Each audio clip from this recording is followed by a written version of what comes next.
let's throw some falafel in the microwave.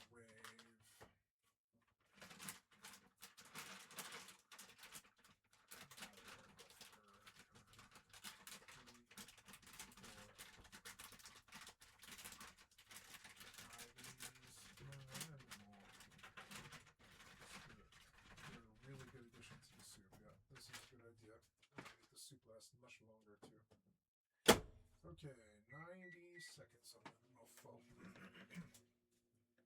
And to go with it, I will have one of these. Yeah.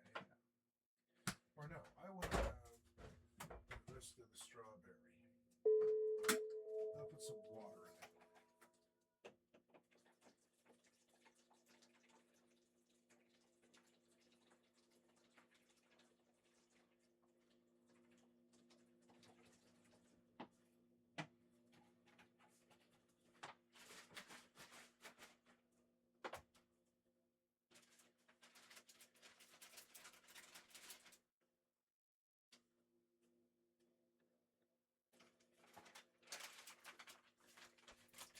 Put some treats.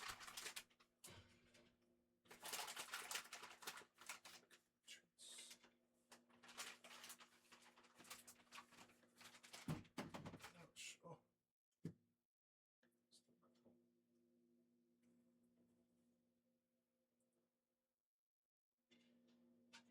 Yeah, that's good enough. Yeah.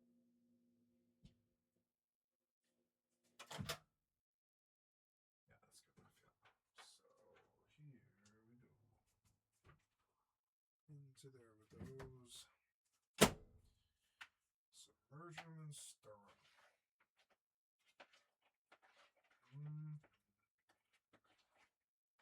Make this a very good tomato thingy. This will be a hearty meal. Okay. Oh, I forgot my juice. Did I? Oh, I don't know. Yeah, I guess I did. Oops.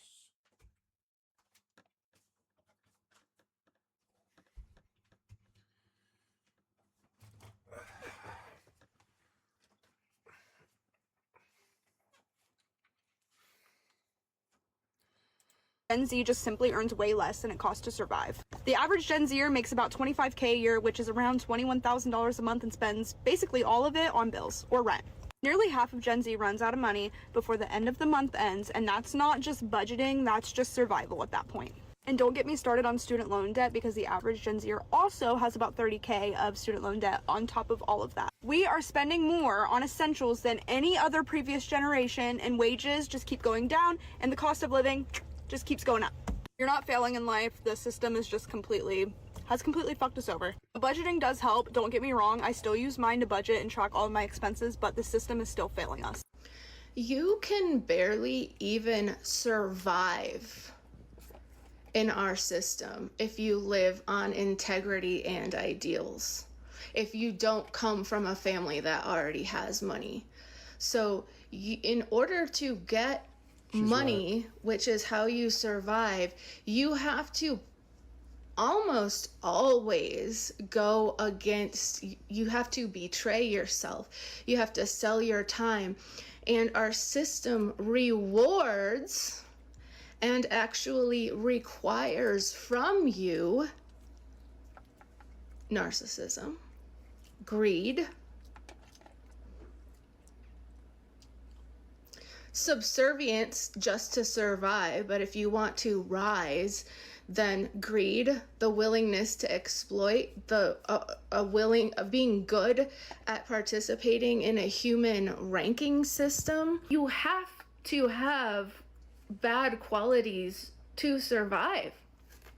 Do you know how hard it has been for me to learn how to survive without selling myself in this system because I was not born into money? You want to know what I've just been thinking about? The absolute endless buffet of taxation that the government has a seat at every course.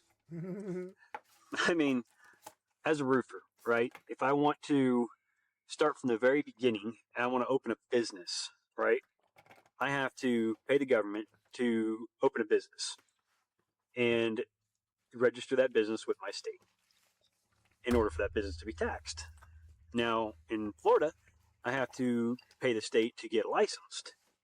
And then I have to pay for ongoing education to maintain that license. All fees to the government. But what's funny then is for then me to operate, if I want to work in any towns or municipalities, I have to pay to be registered just to exist and operate in those municipalities. Then, in order to actually do work, obviously, I have to buy material. And in Florida, for those materials to be allowed to be used, the manufacturer has to pay to have those products approved and reviewed every couple years. And those fees are taxed that the material then ends up passing down to me in the form of cost. But then for them to sell that material to me, their sales tax when I buy that material, and then they're being taxed on the revenue that they have left over. Then whenever I go to use that material, in order to use that material on a job, I have to pay for a permit in order to be able to do work on said job.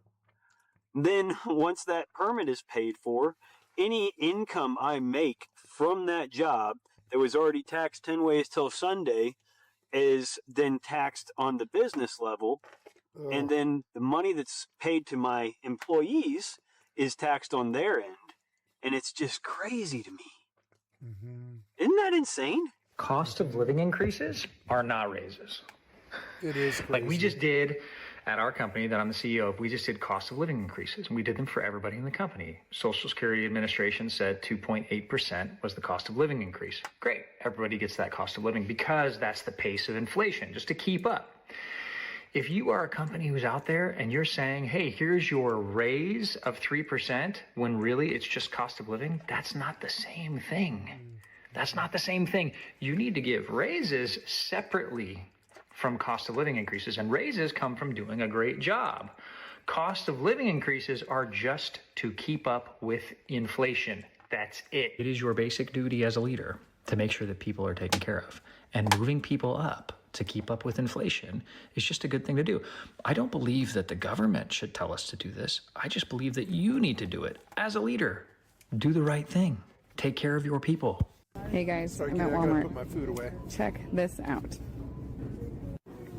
Look at the price on these snow boots for kids. This is absolutely absurd. We're supposed to keep our kids' feet warm. $50 for a pair of snow boots? Insane. This is one of those things I talk to my friends about, but I've never said publicly. Do you ever wonder how people are affording things? Like, my husband and I do pretty decently.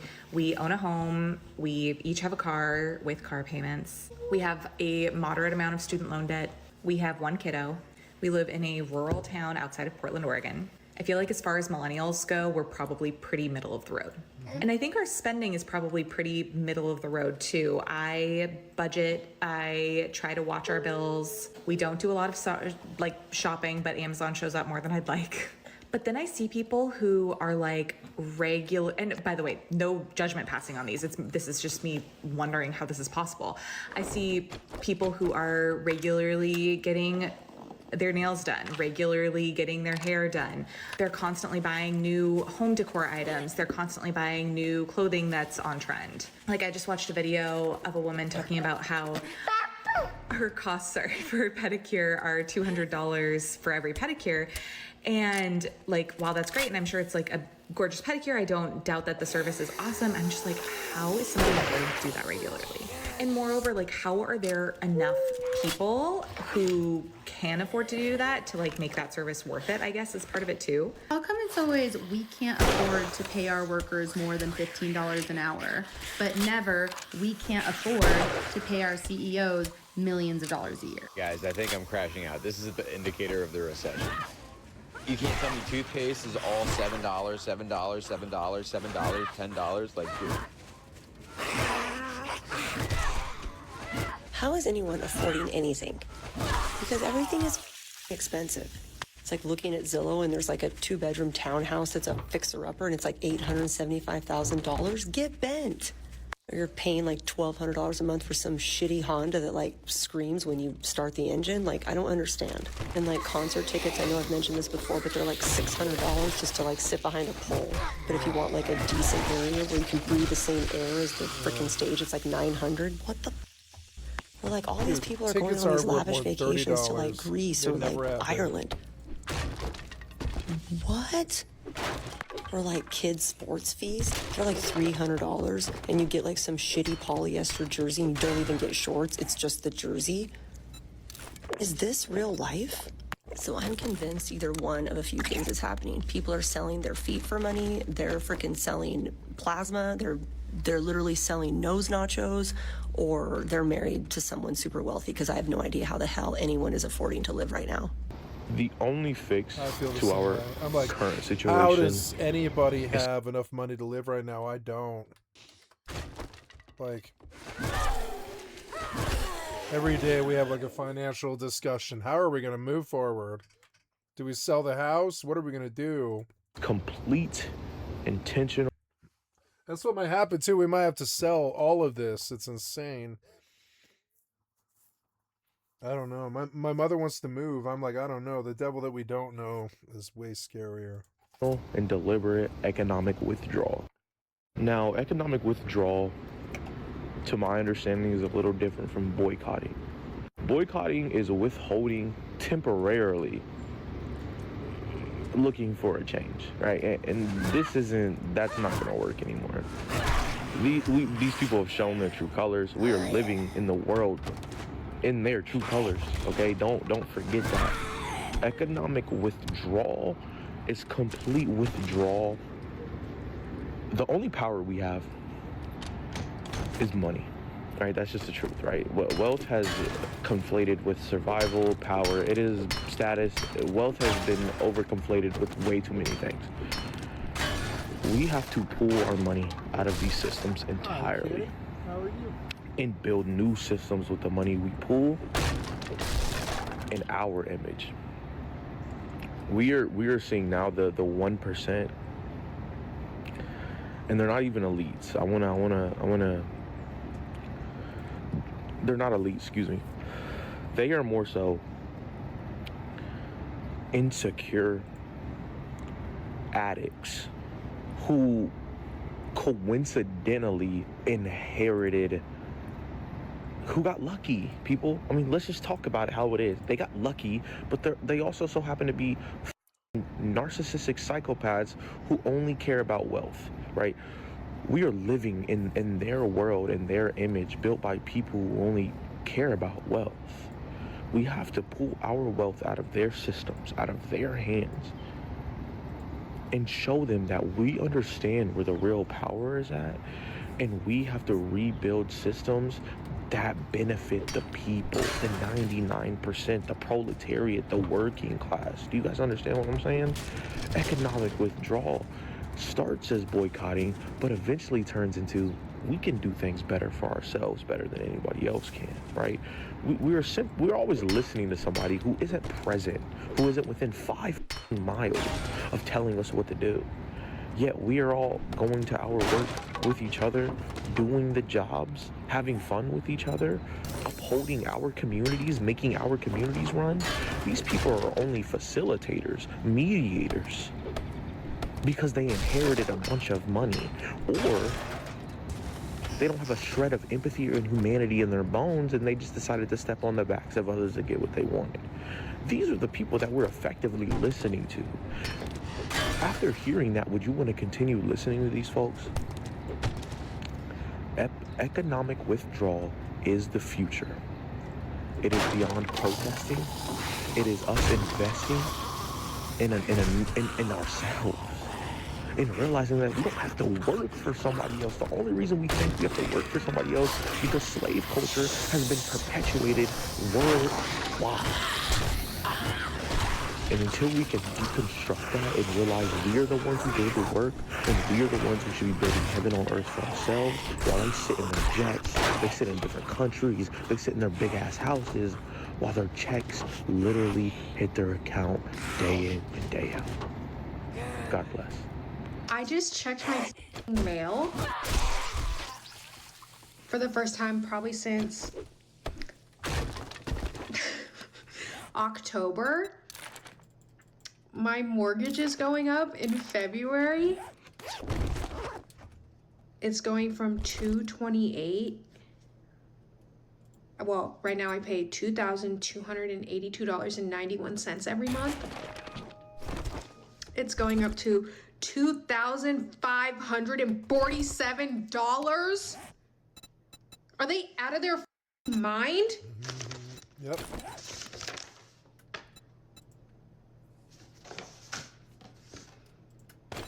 Why? Why is this happening? This looks like gibberish. Guys, are we tripping right now?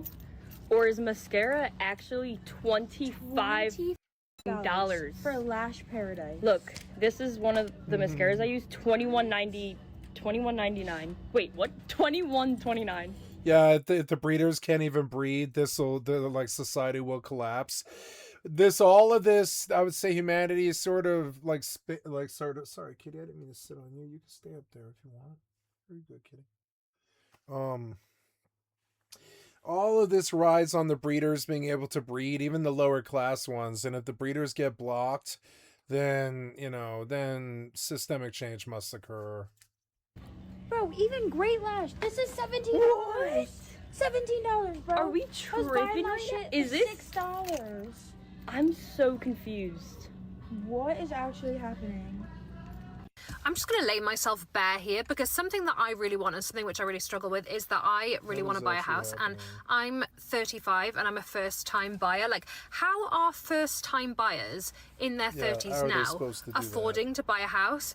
Because I bought a house maybe 11 years ago when I was with my ex, and it was a 3-bedroom semi-detached house, and I bought it for 150 grand, and I literally only had to save 10 grand for deposit. Like, I lived at home and it took me like 8 months and I had 10 grand for deposit. Like, that now would be like fairly achievable. But if you want, like, I'm a mum, if you want a family home, and even a 3-bed semi would be great right now, but like, you need like at least 70, 80 grand for deposit. And with the cost of living and the cost of rent and the cost of food and like the cost of childcare and everything else, like, how are people my age, like, how am I always seeing people my age who are first time buyers? Like, is it that they've just been saving for like 20 years and have just been really, really savvy? Or is there something that I'm missing? Because it's something which like pretty much lives in my head rent free. And I'm like, am I ever going to achieve this? Because how are people doing this? So if you know the secret, if you know the secret sauce, please tell me. My fiance and I are trying to buy a house, and it is brutal out there. There are 3 options that we can pursue: renting, buying a condo or townhouse, or buying a house. I'm going to walk you through why each of the 3 options are currently extremely poor. Renting a house in New Jersey, especially one near the Princeton area, is going to cost over $30,000 a year, with the average rent cost being between $3,000 to $4,000. So you multiply that by 12 months, that's $36,000 to $48,000 a year. Insane, especially if you're trying to get a nice spot. That's stuff that you don't get back anyway, so you're pretty much paying to just live there, and you will never get a return on asset for that. Condos and townhouses are just as bad, if not worse, because if you buy a townhouse or condo, you have to pay the HOA fees, which they'll list on Realtor.com as, say, $200 to $500. And in doing so, you think, okay, that's a consistent fee. It's not. New Jersey's the second state to pass a law that copycats Florida's, where if it's a 2-story townhouse or condo like area, the reserves need to cover the funding if something bad happens to them.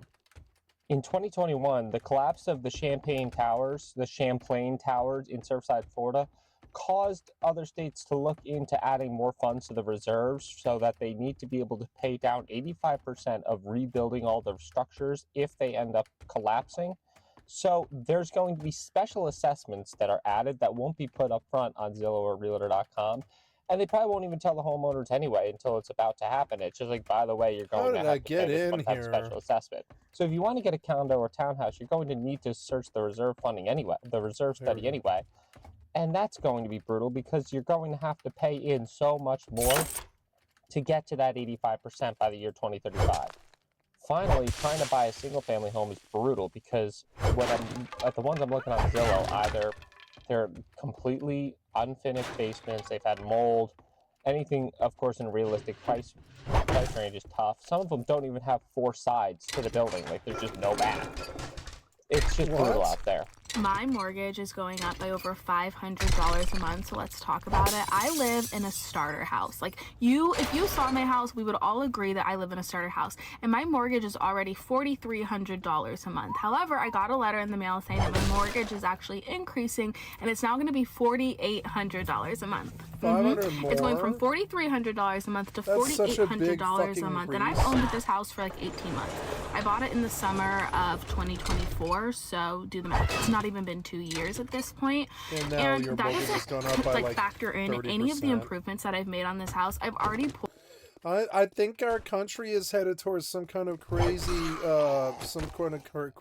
like dark rabbit hole. I think, this stuff, it seems fear mongering, but I mean, no, this is my experience too. Like, without the money that my stepfather had made as an angel healer, we would be screwed. And it's not much. It's running out. Like $75,000 into this house.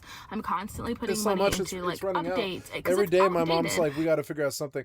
I'm like, I don't know. I think I want to run her car into the ground, but that's always my solution. Run a car into the ground driving Uber. And I would just take like Friday and Saturday and Sunday night shifts because I don't care, and just keep working my streamer job during the week or whatever and go back to work like 3 days a week and stuff and try to pull like $100 a night, an extra $1,200 a month would be a big help because it's pretty hard right now. But the car will run out and then we won't have any money for a new car. There's always some fucking problem. I don't know what to do about the financial crisis. I fear more than anything else. I don't know what to do. I don't know where to get money from. It needs updates, it needs repairs, just like all of the things that come with being a homeowner. And a couple years ago, I made a video talking about why I never wanted to own a house, and I talked about things like this. I'm on disability. They send me $9,000 a year. I pay $500 a month, so on rent, which is whatever that is. It's like 12 times 5 is 48. Yeah, or no, that's 60. That's it's a lot. Like most of it goes to rent, and then I get $380 stipend every first of the month. So I live off of $3,600, and the other $6,000 goes to rent. And that's what it takes to upkeep this place, to run the power, run the water in the right way, and make sure the air conditioner runs, make sure that it's like all upkeep, and I walk with nothing essentially. I mean, $380, I can budget carefully, and I'm able to support my hash habit and video games, but I don't date, and I don't think I can afford a relationship. I can't afford to date somebody. I can't afford to buy nice food. So like if I buy food, it's never more than $6 something. It's just weird. It's like, and I think it's all headed towards some head. The prices have to improve, and they weren't better while the Democrats were in power either. They were just as bad. They were like a little better at like $3.80 a gallon as opposed to $5, but that's still killer money. That's still like, that's a killing problem amount of money. And my feelings are the same. I am very grateful and very fortunate that I was able to buy a house in the area that I did buy a house in. Like, it is a great area. It's a great school district. But like, genuinely, the fact that I'm 28 years old and have a mortgage that is essentially $5,000 a month for a starter house that I still have to like update and take care of and repair just feels absolutely criminal. So I have a decent job. I make $28 an hour. I work almost full time. Sometimes the doctor I work for is out, so I don't get scheduled, or the day is not as full as it should be for the amount of assistance, so I miss some hours, but not very often. Most often I work a full work week. Why is it that I'm working a full work week, making a decent amount an hour, and I'm still not able to like pay my bills? Like, I have a daughter and it's just me and her, and that's why. Like, I don't extravagantly spend my money. I'm driving a 2000. You do. You have a child. You extravagantly spend your money on the child. It sucks. I'm not saying it's a bad thing. I'm just saying diapers, bottles, baby clothes, children's clothes, transportation, going to the school every Monday through Friday, twice a day, all that stuff. It costs money, and it is extravagant amount of money. Like, I don't know. I don't think it's bad to have a child. I don't think it's bad. Just I think a lot of parents in the modern age, they don't actually wager how much money it actually is. It's millions of dollars. I don't have it. 2015. I'm wearing scrubs that are 4 sizes too big for me because I'm not replacing them. Like, I don't buy makeup, I don't buy hair products, I don't buy new clothes. Like, I don't really do any activities because I don't have the money to do it. It's too expensive. Yeah, like, what's the fucking point? Like, at that point, you're just a slave to the rent. You're like, it's like slavery with extra steps. It's like, instead of just, you know, going to the fucking workhouse every day and having the master crack the whip, you instead show up to the office or whatever the fuck, or like the hospital, and you work all day. And you go home and you think, I can't afford to buy anything. And that's fucking crazy. It's fucking crazy. That's not the American dream. That's the death of the American dream. People affording life. Like, I want to watch more doomer videos like this about like how we're all sinking financially, because it is endlessly entertaining to me for some reason. It's like, I don't know what we're gonna do. I don't know. I don't have a solution to it. I really don't know. I think it's got to be some revolution of the parties or some war or something where, like, all the young men suss out a PowerPoint, and the PowerPoint forces the prices to go lower and back to like I'm talking lower, like 90 cents a gallon of gas, like meat's like $3 a pound. You know, I've seen that in my lifetime. It might seem like some jack off fantasy to you, but I mean, it's not though. It's like, you know, I have in my lifetime seen a time in my life when, you know, this shit was like way better. And like, you know, a can of soda is 25 cents. The you know, and I'm talking about Pepsi and cola and stuff like that. And, you know, candy is like maybe $1 max, but more like 50 cents. And, you know, change actually means something again because you can actually get something with it. Comic books were like $3 when I was like 8 years old. Like, you know, it's just like, what happened here? We just started charging way too much money for everything. And we said that was going to be okay. It wasn't okay. It's not okay.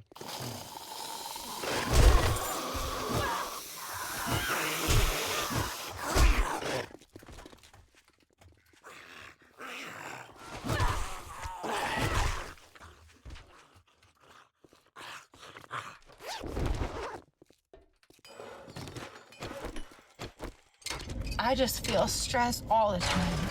Yeah, the stress is like starting to get to me. Like, I want to drink all the time now.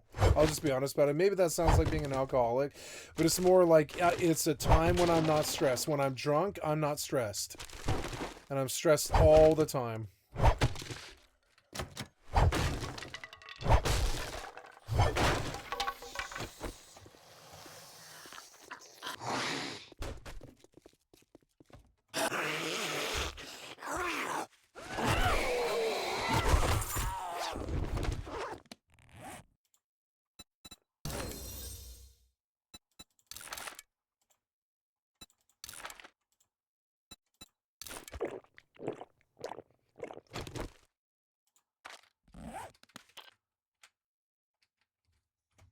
This was a good tree. Keep going. Well, I'm almost full. Nice. 7,500 wood. Let's go sell it and deposit the gold, and I'll feel a lot better about doing this. Because I need to be able to see the income from... Sorry, kid, I didn't mean to kick you. I need to see the income from this, or it won't feel right. I don't know why I have this over here. I shouldn't. There we go.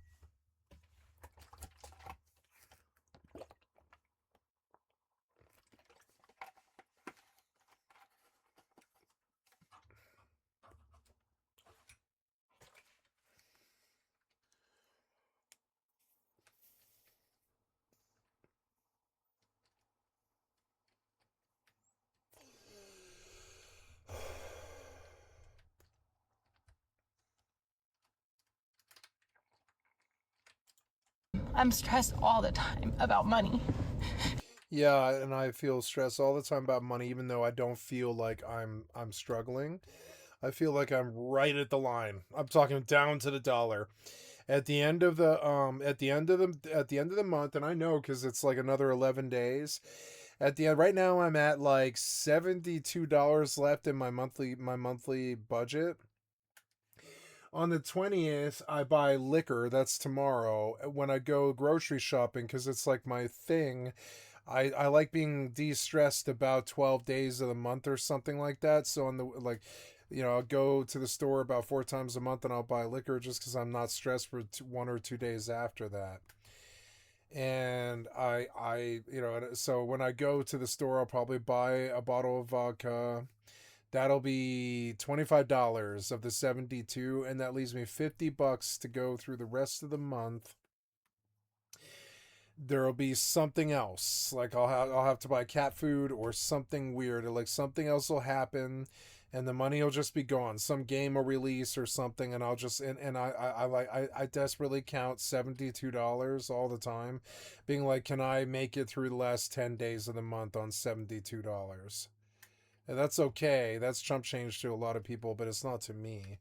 You know.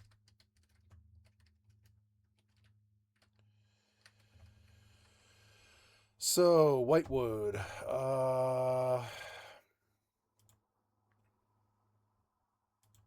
I think I want to turn off the Nave chat. It really bothers me. I don't want Nave chat anymore. It's way too negative.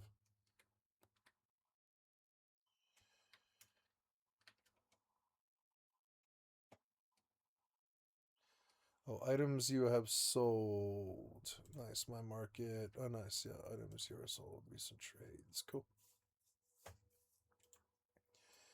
So, Whitewood, browse market.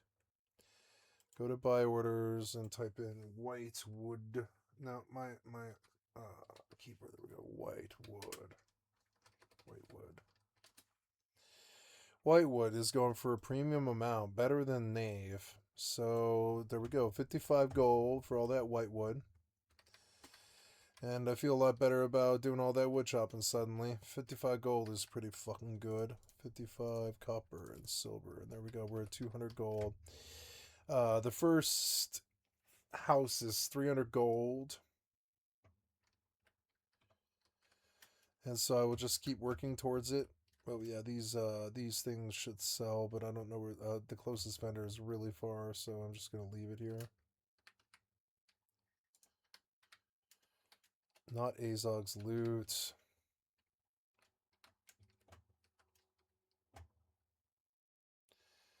Okay, so I want to chop tree.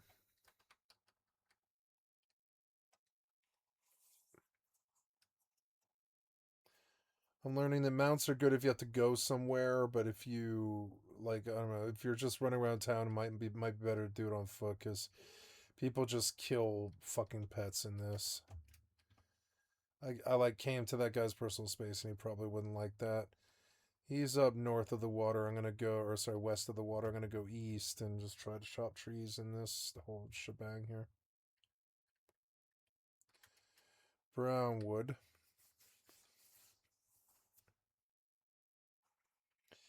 No, he's hit this recently. God damn it.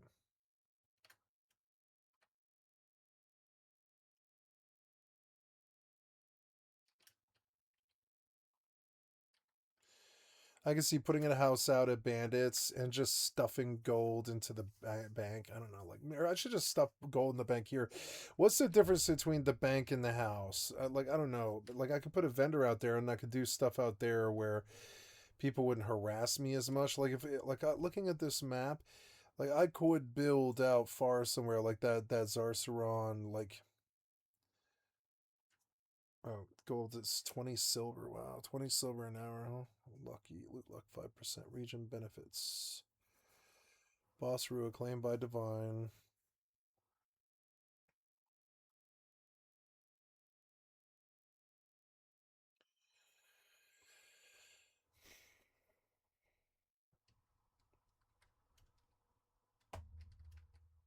Damn it, dude, there's like another guy chopping here. Did he move right next to me or what? Like, no, like this guy is so annoying. Move.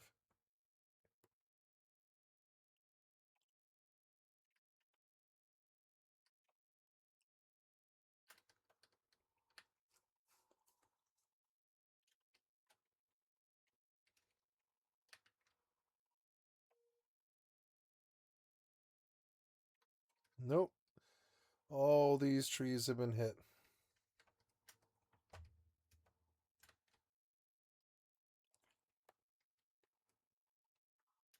You didn't chop or what?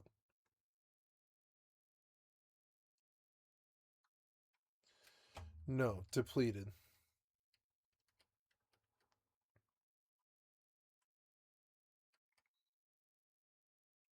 Oh my god, there is somebody chopping.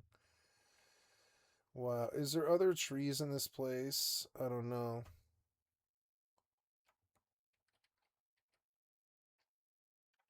I'll keep walking around, I don't care, and hit random trees out here, I don't care. Yeah, there's trees in the bazaar over there, and there's trees here, they're just not very clumped.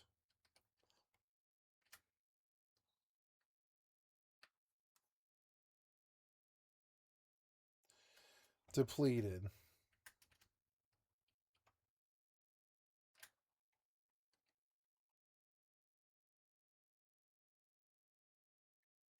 Depleted.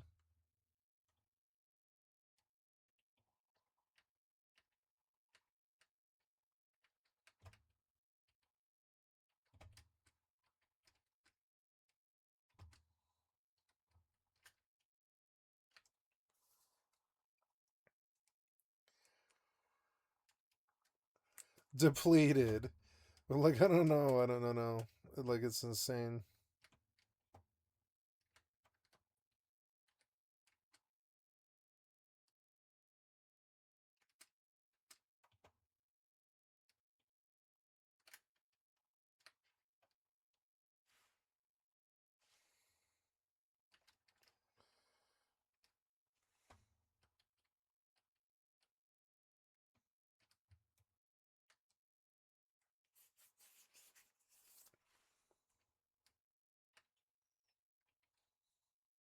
Maybe nobody's done these. This is a good place.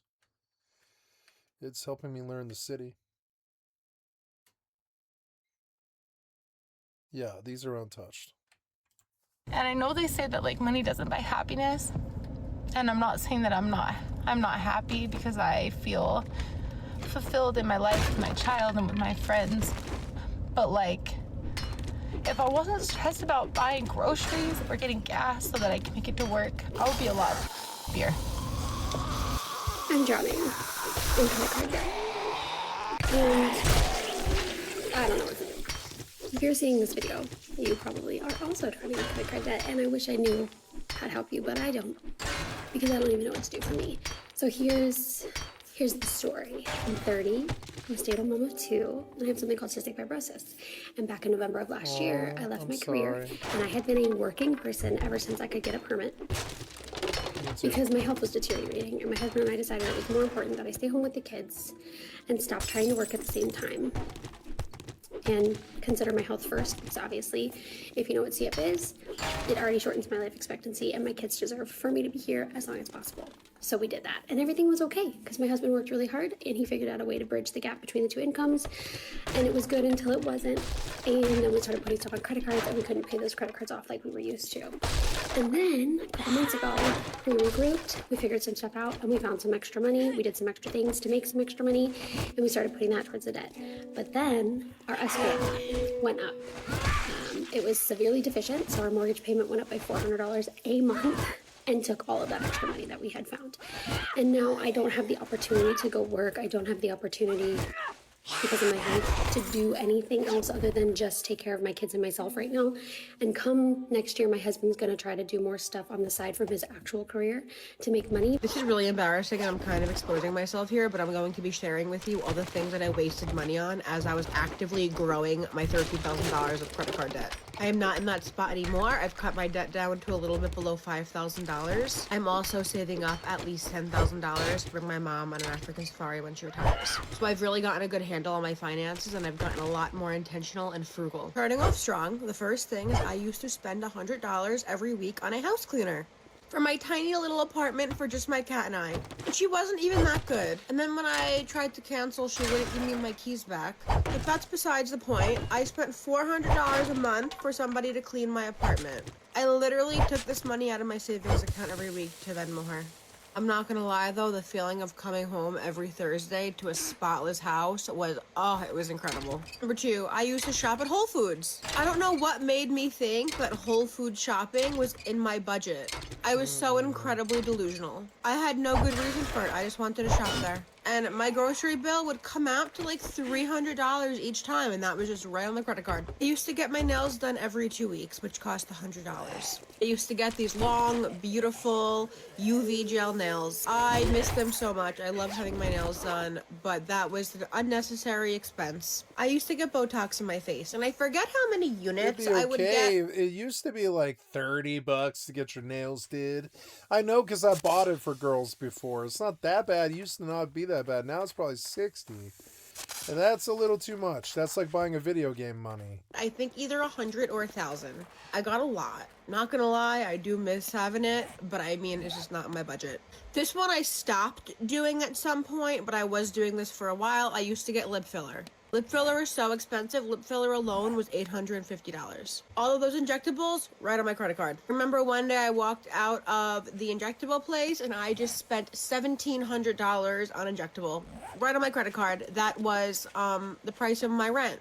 I paid for a $3,000 West Elm couch. Also, the couch is ginormous and takes up my entire living room, which is microscopically small. And I actually don't love it. But because I spent over $3,000 on it, it's not going anywhere. I booked a trip to Asia for a month. While on the height of my credit card debt, I just decided to go travel the world. And when I came back from that trip, I was hyperventilating over how much debt I was in. And that was kind of the tipping point that made me start this whole journey.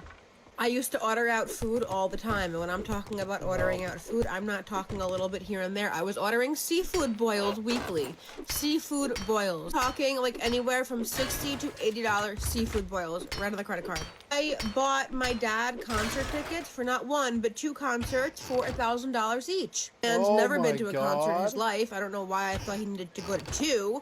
But it was a nice bonding experience for the both of us. But that was $2,000 of debt right there. Oh my God. Obviously, I had a problem. I had a big problem with spending money that I didn't have. As I was making this list, though, I was like, man, I was living good. I was living real good, but I was living in debt, and I was stressed out beyond belief. I wasn't even able to enjoy any of those luxuries because I would feel guilty after each and every one. Yep. No I one don't can do live off guilt. of these salaries. I don't do guilt anymore. I feel guilty about the only thing in my whole life that I feel guilty about at all is I feel guilty about buying video games in this climate. Nice, no infection, just a cut. Yeah, just a cut. Did I pick up an aloe vera thing? No, I don't think I did. So It was just shown that there's a 109% increase in default credit card payment for those with the highest credit ratings. That's saying a 781 to an 850, 109% increase in credit default. So what's that saying to us? These are the people that, you know, based on credit scores, people have a lot of opinions about credit scores, but they are the best with money, and these people can't pay their bills. They can't pay their credit card bills. How are the rest of the world paying their credit card bills for the people who truly have a bad credit score, who probably have a bad credit score because they don't have the money? It is time that somebody says it. That somebody says to the companies, somebody says to the government, very soon your health insurance is going to be going up by hundreds of dollars. People don't have an extra $100. They don't have an extra $100. If the people who are best at paying their bills are 109% increase in credit defaults, what's the rest of the world going to do? What are the people with the 400 scores, the 500 scores, the 600 scores going to be doing? We're screwed. We are screwed. People are being paid like it's 2009, like it's 2010. They cannot live off of these salaries. We're screwed. So I'm having one of those moments where the credit cards are maxed out and the sales have slowed down. So we don't know how we're going to pay our bills for the business this month, going into next month. You know, I'm staying positive that something will come through and we'll get back on top. We always seem to do that, but just, you know, in the in-between days or sometimes weeks, it's really tough to like remember that.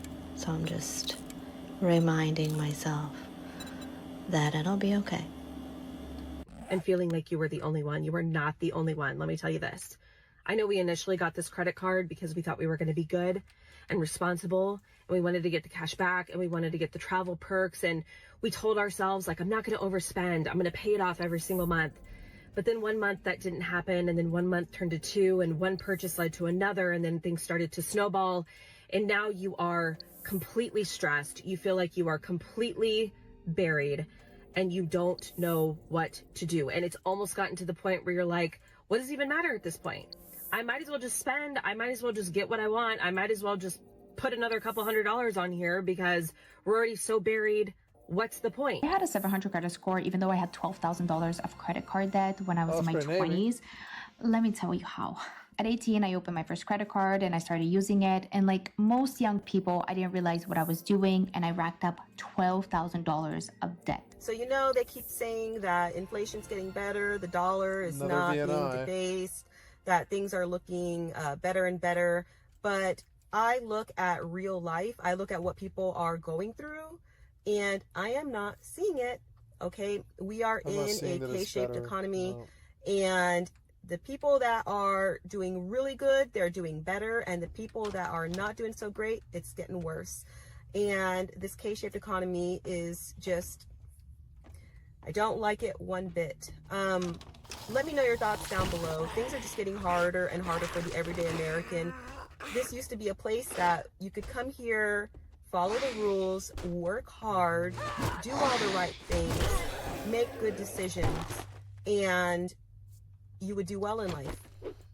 But now, especially our youth, they're doing all of those things, and they're not getting the same that we all have already in generations past. Okay, I'm a millennial, and it's difficult as it is for us. And you know, I really feel for the other generations that come after, and just really hope things can turn around. But what are your guys' thoughts? Leave your comments down below. Thank you for watching this video. Share what you're going through. Share what you think is going to happen. If you are Gen Z, what are your thoughts? How are you feeling? Also, don't forget to check out our new channel, The New Exodus, where we talk about all of these issues and solutions to them. And we're going to start showing you things that we're doing to prepare for the upcoming years. With everything that's kind of coming down the pipeline, and we really just love to engage with our audience over there as well. It's a smaller channel, and we can get to know each other even better on that one. So I'll put the link down in the description box below. I'll put a comment to this video as well. Thank you for being here. As always, take care of yourself and take hope. I'll catch you in the next one.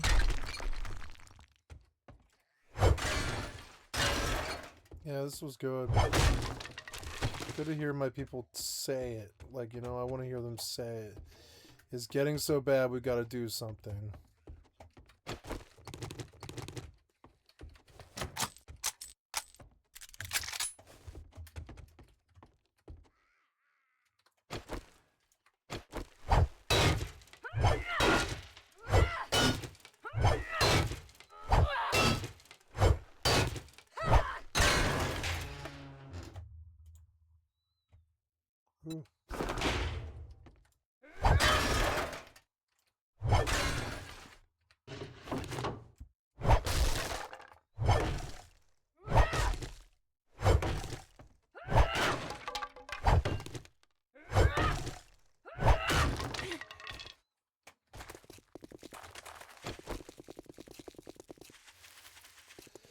The game's so good, like Minecraft. It's like Minecraft with like actual stuff out in the world, and it just goes on forever. Like, I mean, it takes so much time to actually absorb all of it that like, you know, it doesn't matter how big the world is.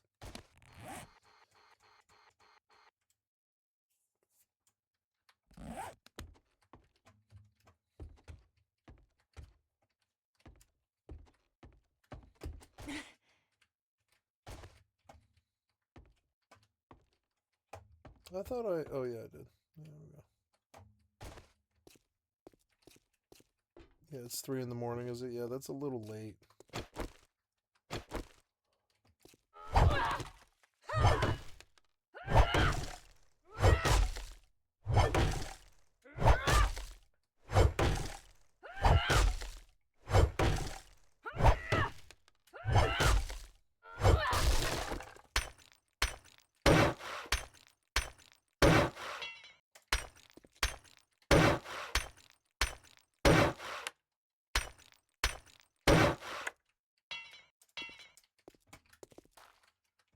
I like it more than 76. It's weird. Like, I don't know. I think they're different games.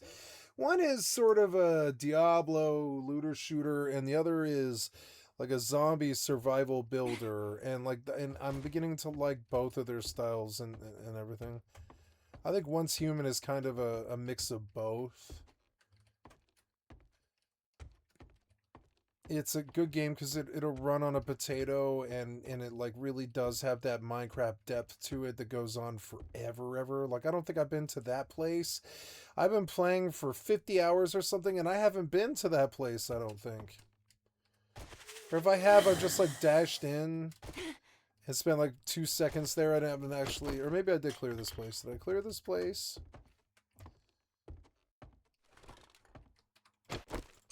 I don't know, the stuff's here.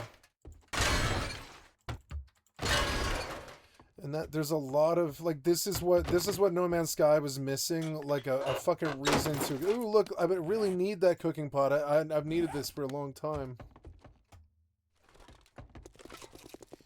Yay, cooking pot. And I found something I was really looking for. See, like just like by exploring.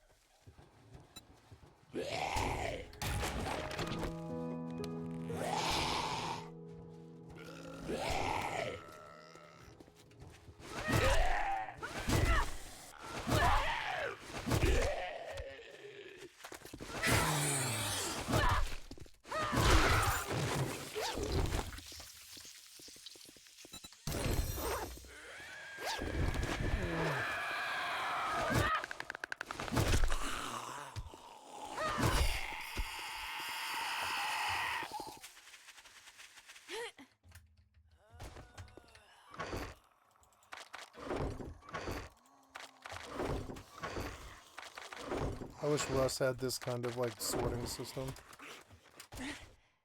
I don't really care about that loot, honestly.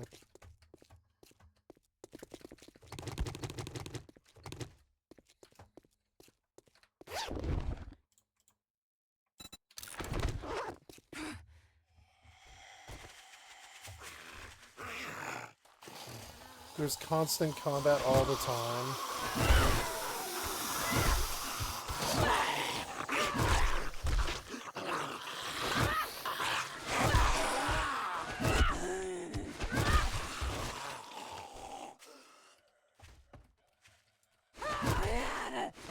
My moat, did you? Gonna be much bigger soon.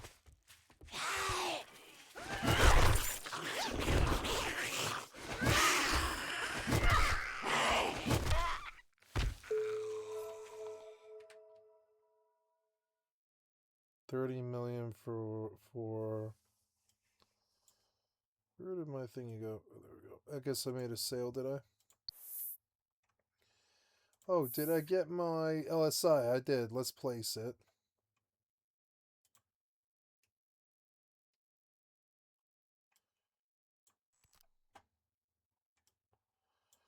What did I ask before? I think it was 7. No, I'm sorry. What did I ask for these? It was 8 times 117.5. Was that like 940?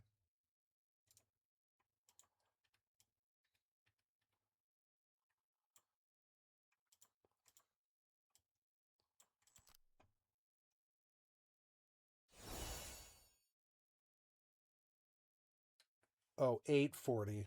Oops.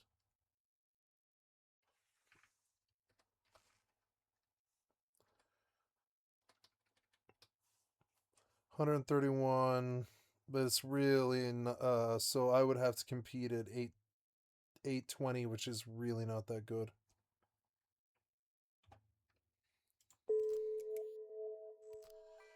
A new mail from some rando for a Garista shuttle. What the fuck are you talking about? What are you on about, you idiot? Block.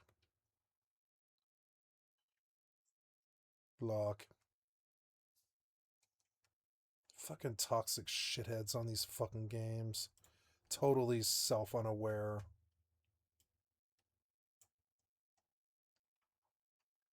Okay. Go back in.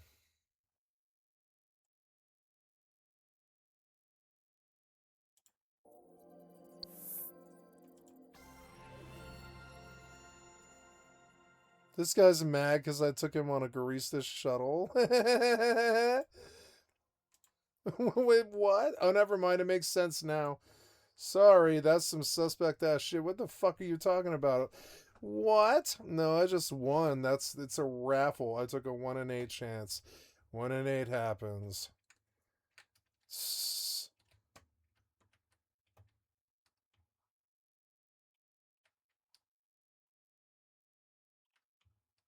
Trust me, I live on one out of 8. 1 out of 8 happens. It doesn't happen often, but it happens 1 in 8 times. So. Are you depleted? Yeah, you kind of are.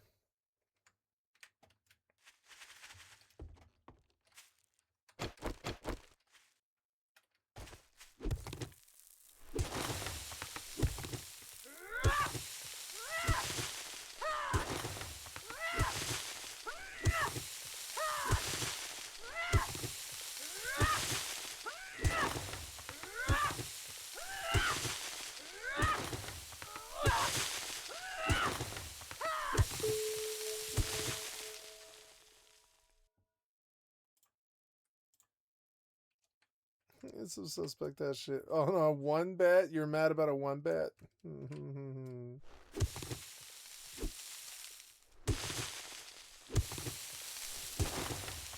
I got 10 more. buy more. What, a hypernet win? Did you think I'm cheating somehow? What?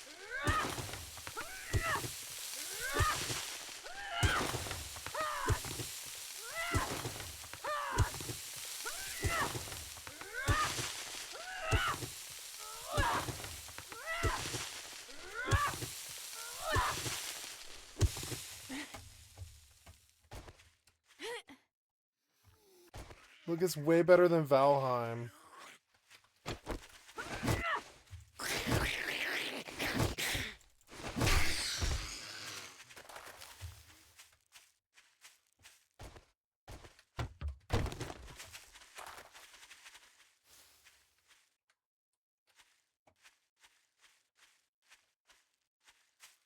I went too far.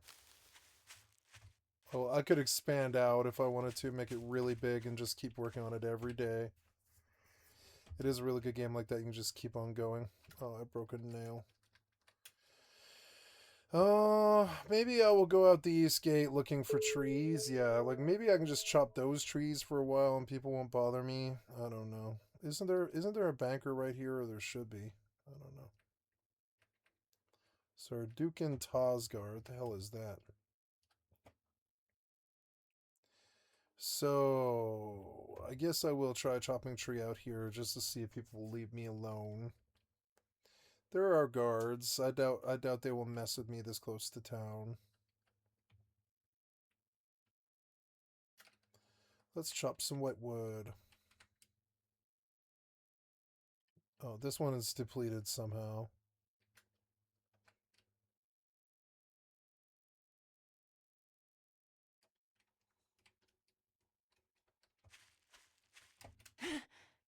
Wait.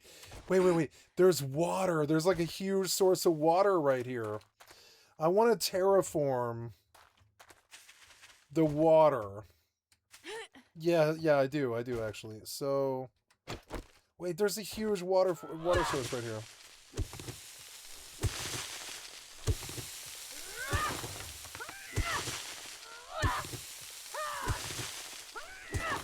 Let's go watch some more slop about like how bad it's getting. Iran attacks U.S. forces as war spreads across the region. That's not good.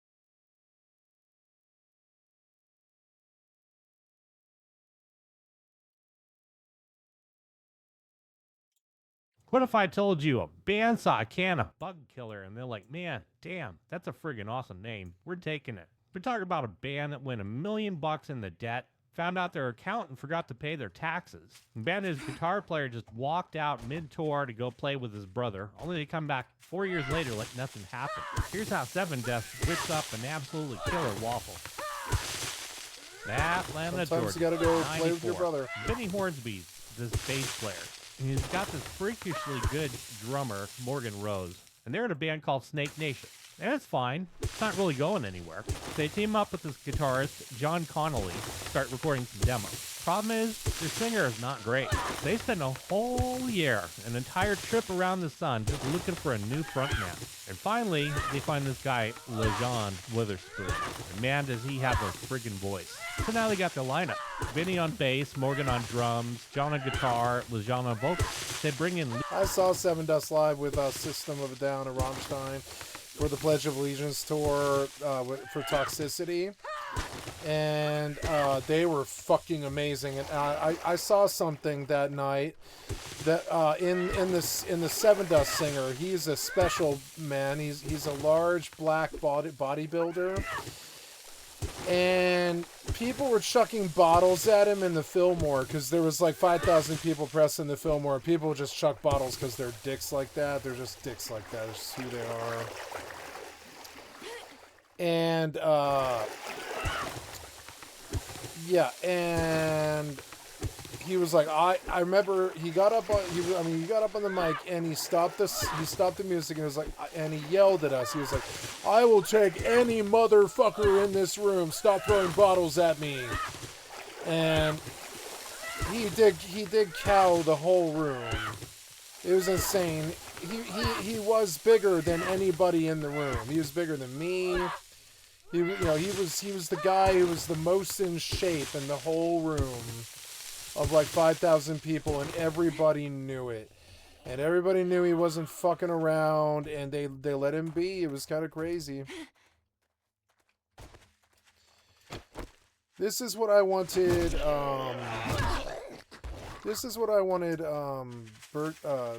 Vintage Story to be.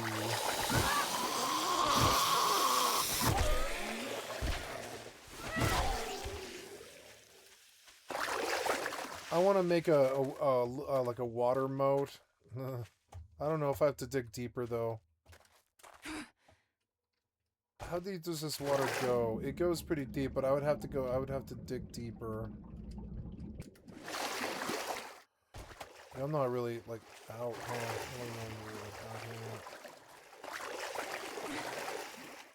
I would have to dig it deeper, but I could like connect to the river and just put a huge moat around this motherfucker. At night, I will dig the moat. And during the day, I will do quests.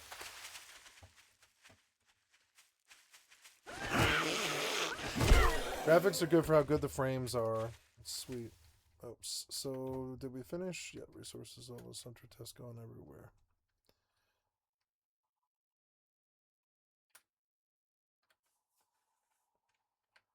Okay, so we will keep chopping more wood.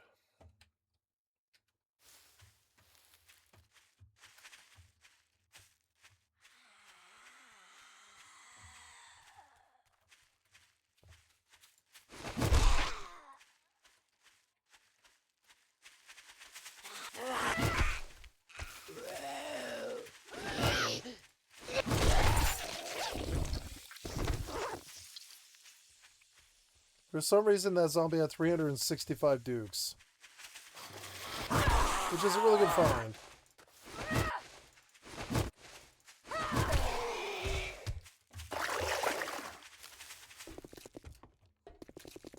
If you drink all the coffee, I'll kill you. I don't know. I guess a Molotov might be the best. I don't know. Juice recoil, maybe. Yeah, maybe. I don't know.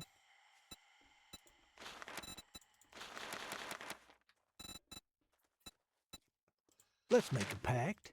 Let's get one thing straight. You're not working with me. You're working for me.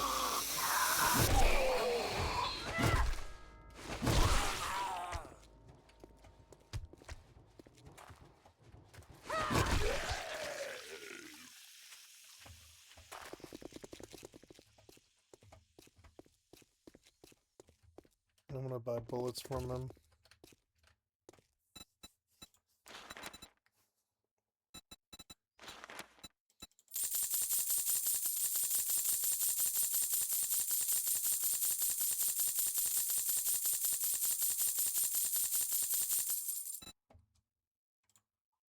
Oh, you want a guarantee, huh? Well, maybe you should try Shamway.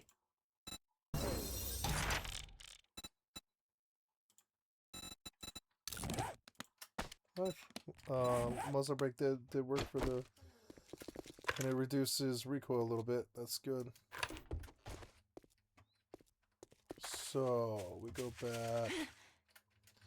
This game is milsim coded, but there's enough naturalist and enough building and enough open-mindedness to it that it doesn't descend into its milsim like nature very much. I would say the zombies are the most milsim thing about it. Oh, the fuck was that? Whoa. Ew.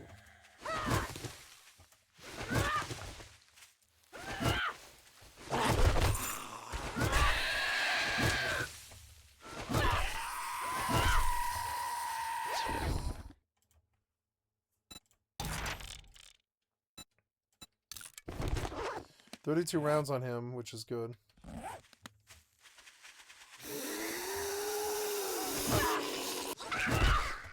As I go up in loot level and levels and stuff, it gets it gets more random spawns, which I do like.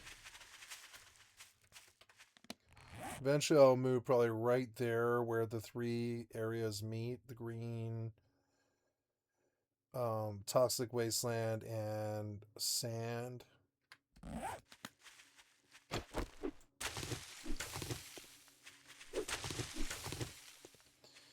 I wish the homes looked a little bit better. Like, I wish I could mod it to be graphically more beautiful, but I don't know. I think it already is modded to be graphically more beautiful.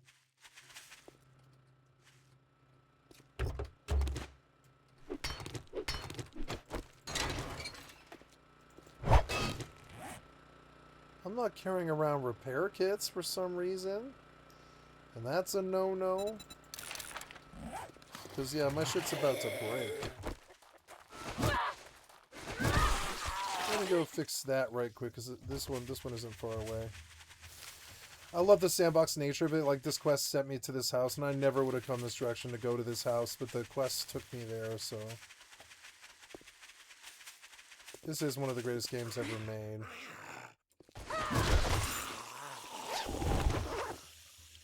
Okay, on to more white wood.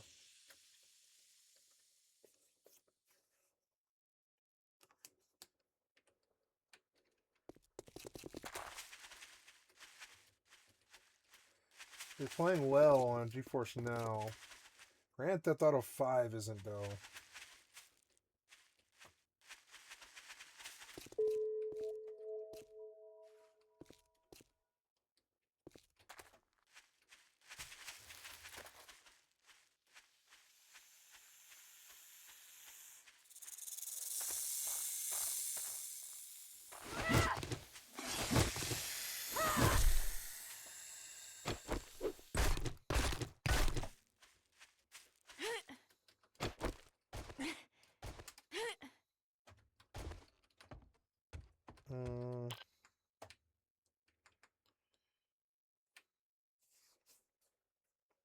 Let's go look at the Nexus for 7 days. 7 days to die.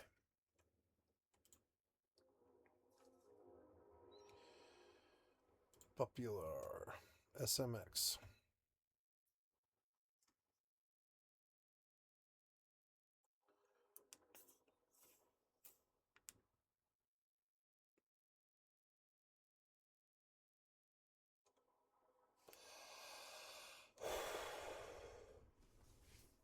I think I've craft from containers, which is cool. No, I don't. I'm supposed to.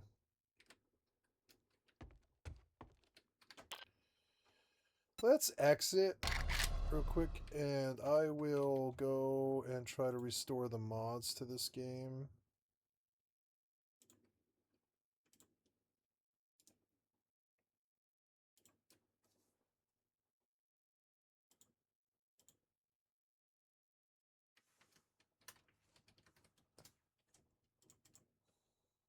Oh. No, there's only one mod in this backpack for whatever reason. Let's see if there's graphics mods.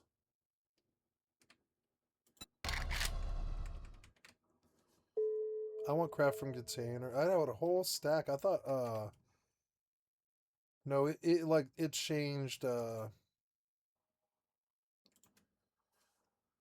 no, I do have a mod, but it only ran one mod. Craft from containers would be really nice.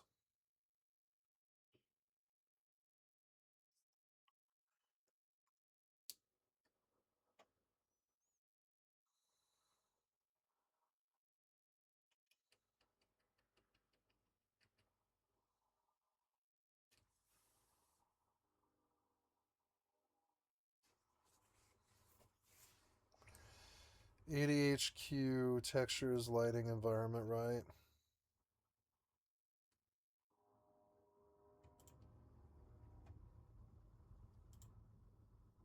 Doesn't that look better?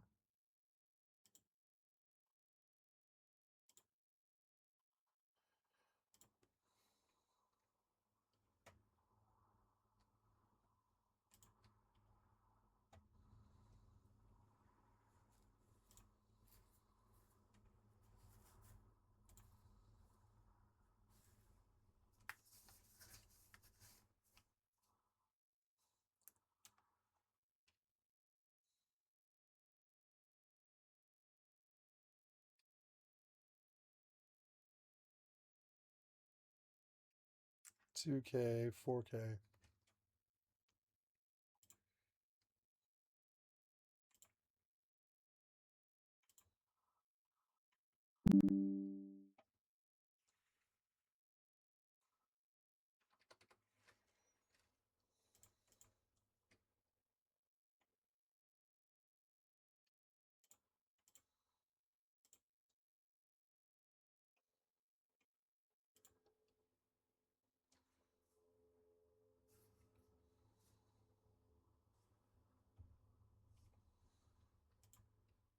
Is Vortex installed? It is.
Oh, my window's open. I'm gonna go shut it.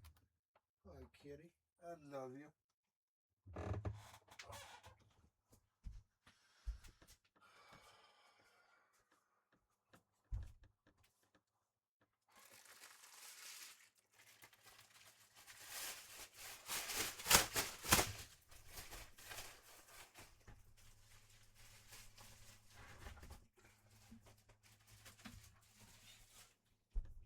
Squeak.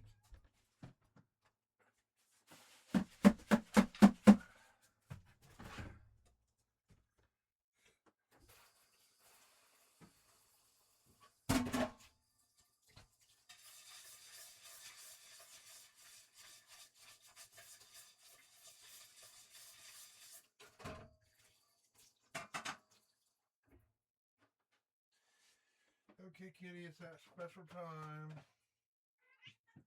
Yeah, I'm gonna feed you. Brr.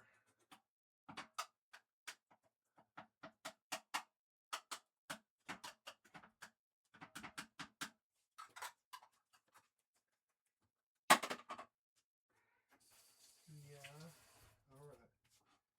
Here we go, kitty. Here you go. All right.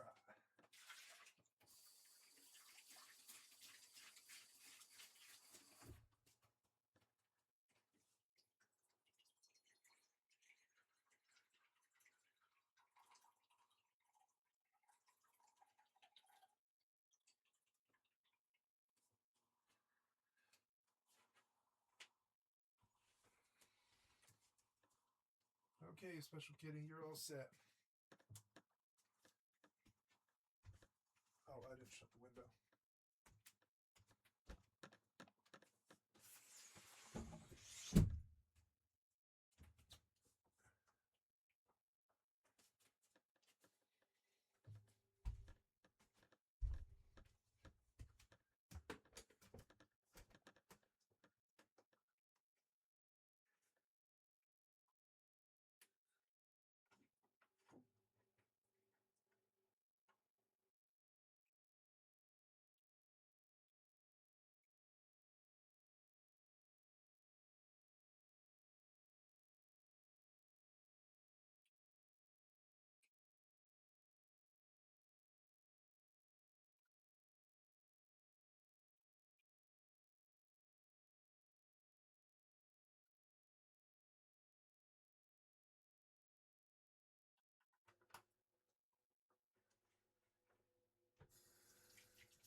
Okay, sorry about that.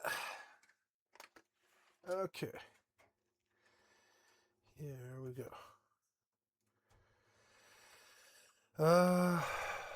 Resources almost depleted.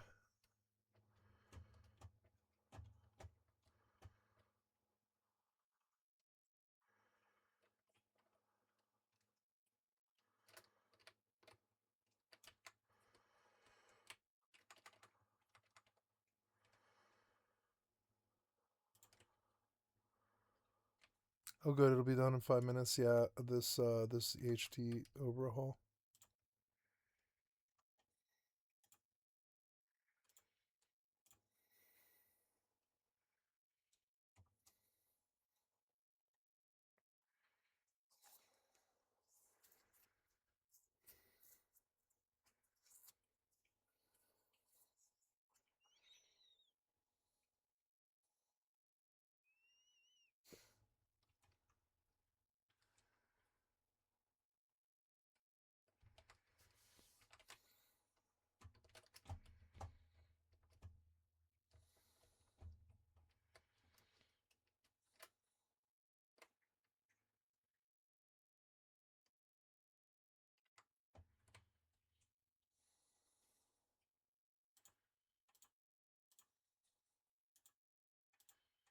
Lee Banks on guitar and decided they need a new name. Snake Nation is out. But so when the 7 Dust Singer went up on stage and screamed at like 10,000 people that were all really drunk and really angry, really not angry, but really happy and really like crazy. And he cowed a whole room by himself and like five or 10,000 people. And I never forgot it. I was like, that show of strength. I respect it so much. Like, and I learned, and I was like, I'm strong like that. And I knew that I was. I still am. So then they call themselves Rumblefish.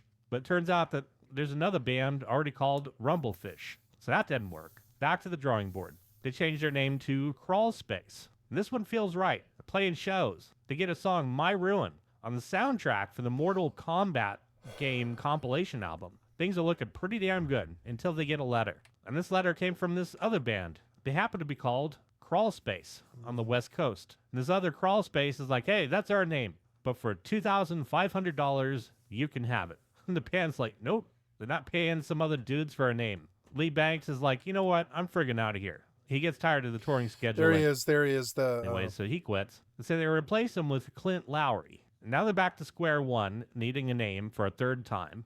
And they settle on Seven Dust, inspired by a commercial This man was amazing. brand called Seven Dust. It looked really cool on the can. And it's made to take out Japanese beetles. And so, Seven Dust is born. Get a deal with TVT Records, go in the studio, make their first album. And their producers are none other than JJ French and Mark Mendoza. First person in the comment section to give me the name of their band that they were in Time without for a new Googling twist. it gets a cookie. Why? Because this is Guitar Meets Science on YouTube.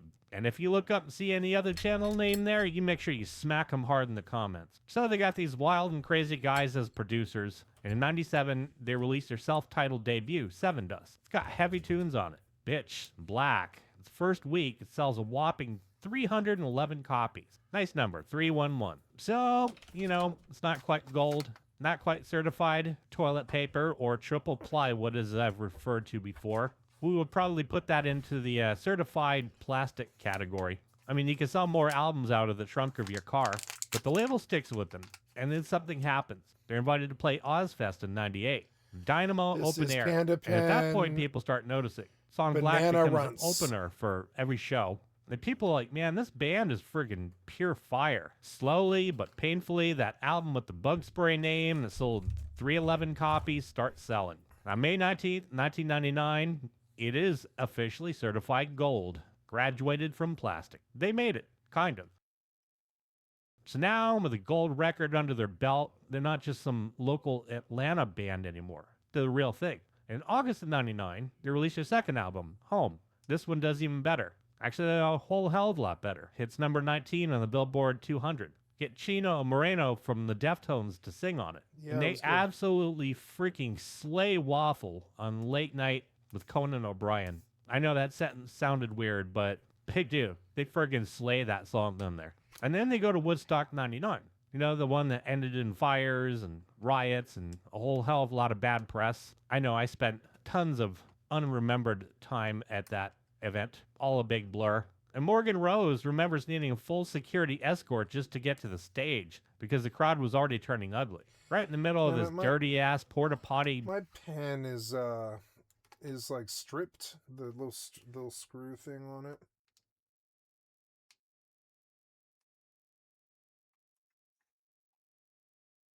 Yeah, maybe I can get it to tighten the right way. No, that wasn't it. It was close.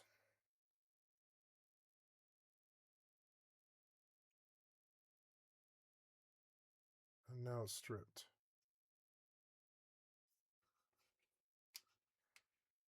Yeah, like I need you to actually thread. Damn it. This thing might be busted. That sucks. I'll have to spend more money.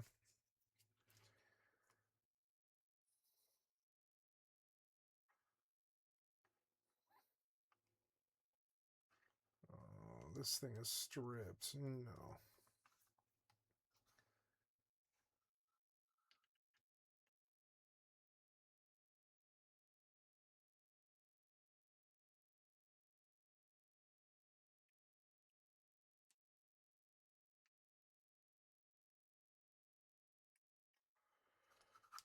Oh, Oh, this thing's stripped. No.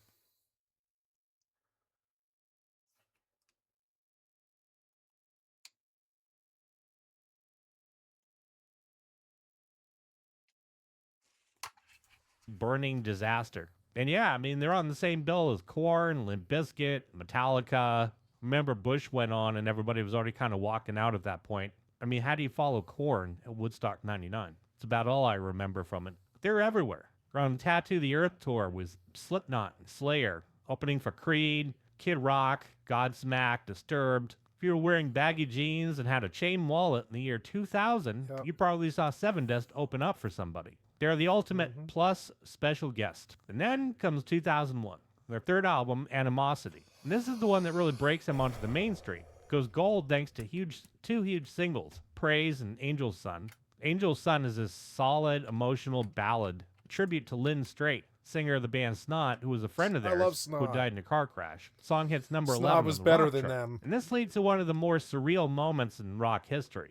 The band appears on The Late Show with David Letterman, play an acoustic version of Angel's Son, and he cut none other than Paul Schaefer, sitting there on the keyboards, playing along with these new metal guys from Atlanta. Perfect combination. Some would think it would be like watching a bear ride a unicycle, but no, it actually totally worked. Then again, Paul could hang with anybody, so. But they're on top of the world. They got gold records, hit singles, were on TV, and then tragedy hits. Lejean's younger brother is taken out by a weapon in Nashville. And just like that, the music stops. The band, devastated from the loss, goes on hiatus in 2002, and the whole machine just grinds to a halt. So it was a whole year of dealing with the grief. In 2003, the band gets back together, released their fourth album, Seasons. Feels like they haven't missed a single beat. The album's got their highest charting single to date, a track called Enemy, which hits number 10. Now this was sung mostly by Morgan Rose, the drummer. He happened to be married to Raina from Coal Chamber, the bass player, and he hated Coal Chamber's singer, Des Fafara. He originally called the song Pez. You remember those little Pez dispensers where you pull the head back and a little piece of candy comes out? Because he wanted to envision the singer in that very fashion, as a human Pez dispenser. And no, candy isn't coming out of that. But boy, is it the perfect year for it to come out, because in the grand tradition of early 2000s rock bands, the song's immediately scooped up by the WWE to be the official theme for their Unforgiven pay-per-view. And of course, the music video had none other than Chyna, the WWE wrestler, who's now sadly not with us anymore. But it was a pretty cool time for the band. They released a live acoustic album, Southside Double Wide, where they cover Hurt by Nine Inch Nails, dedicated to Johnny Cash, who himself did an absolutely killer cover of it, as we all know, which made music history. They're a well-oiled machine. Same five guys grinding it out year after year, overcoming some tragedy, and they're doing great until they're not. December 2004, band just finished a show in Columbus, Ohio,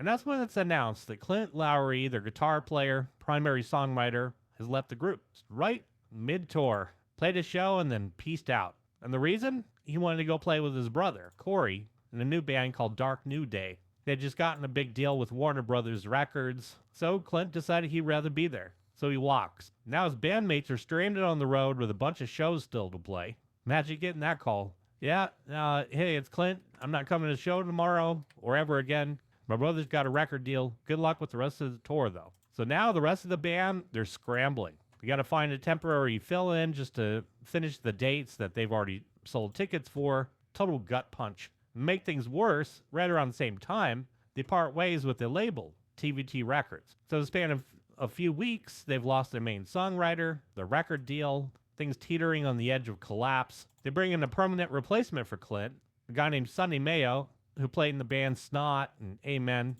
trying to pick up the pieces and figure out what the hell comes next. So what comes next is a deal with a new label called Wine Dark Records. And as part of this deal, Sevendust also gets to start their own little imprint, Seven Bros Records. Sounds great on paper. They got more control, record their fifth album next in a private house outside of Atlanta. Everything seems like a fresh start. The album comes out on October 11, 2005. First single is Ugly. Debuts at number 20 on the Billboard chart. Sells about 37,000 copies in its first week. Not bad, but then things get a little strange. The label, Wine Dark, just evaporates. Morgan Rose, the drummer, would later say that people come up to him and asked him, hey, when's the new record coming out? You have to tell him it's already been out for 5 months. The promotion just stopped. The guy in charge of the whole operation basically ghosted them. Checks stopped coming. And the money they were promised for the album never arrived. The label imploded. So now the band had no distribution, no tour support, and a whole crap load of bills. And that is when things go from bad to catastrophic. By early 2006, the band is, for all intents and purposes, bankrupt. And it's worse than that. They're not even just broke. They're in a massive hole. They owe money to the road crew, money to the staff, credit cards are maxed out, counting on this big tax refund from the government just to stay afloat. But then they get a call from their accountant. Or rather, they find out what their accountant has not been doing. He had not been paying their taxes at all. So the refund that they're expecting comes in the form of negative $120,000. Yes, they owe the government. Morgan said, well, we're beyond broke. He estimated the band was close to $1 million in debt over everything. Every dollar they were making on the road was just going to pay off what was already owed. Totally drowning. It's not rock and roll excess. It's just straight up financial ruin. And the band was asking themselves, do we even want to do this? But you know what? Every single one of them said yes. So the band, soldiering on, managed to land a new deal, this time with Asylum Records, which is a part of Warner Music, a real label. And they go back in the studio, this time with Sonny Mayo on rhythm and contributing to the writing. In March 2007, they released their 6th album, Alpha, and against all the odds, it becomes their highest charting album yet. Number 14 in the US, selling over 42,000 copies in the first week. Tracks like Driven actually cracked the top 10 on the rock chart.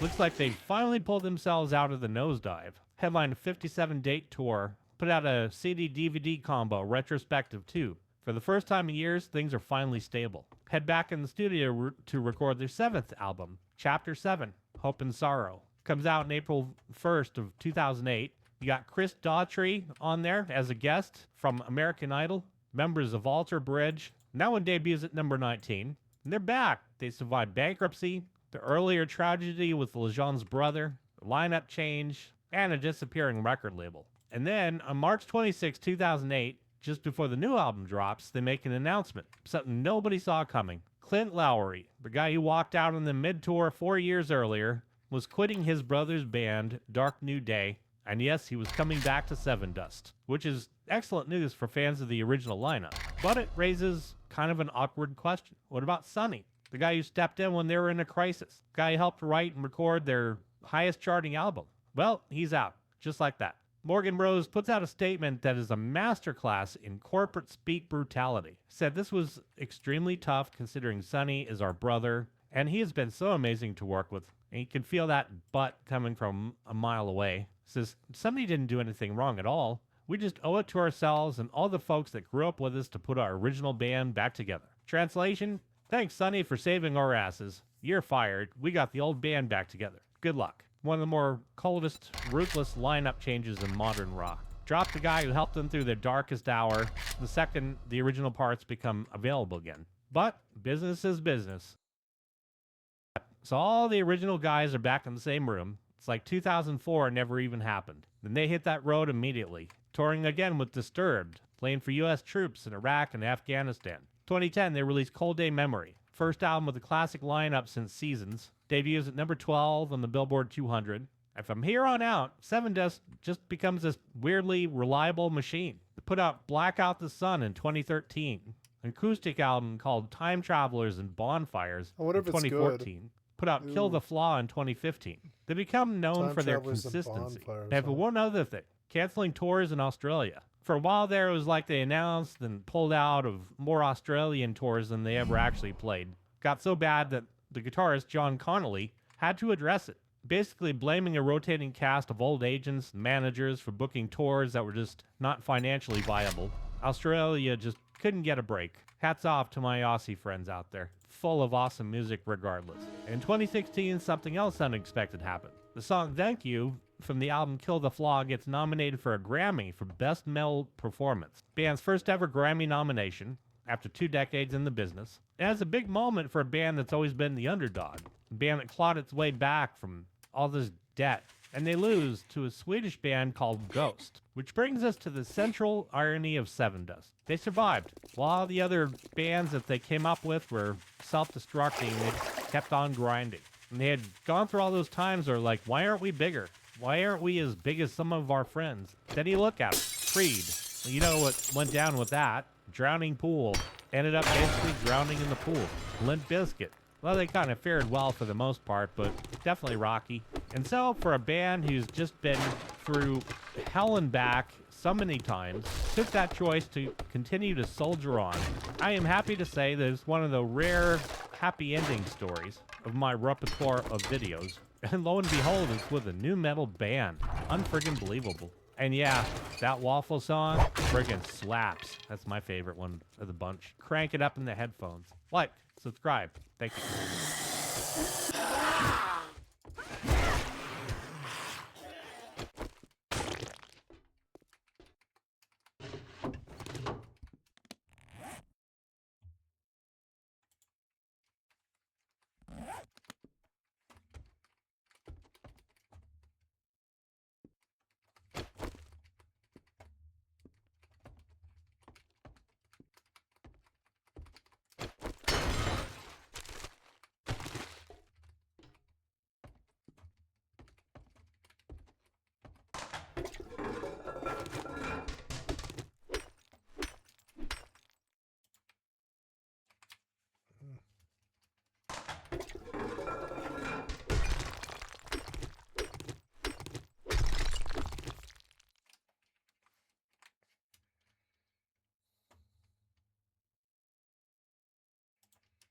What if I told you the most expensive metal album ever recorded was stolen by a teenager with a 56K modem? These guys blew cash like it was water and overproduced and over-engineered the thing to death. Here's how the Freaks on a Leash $4 million investment wasn't here to stay.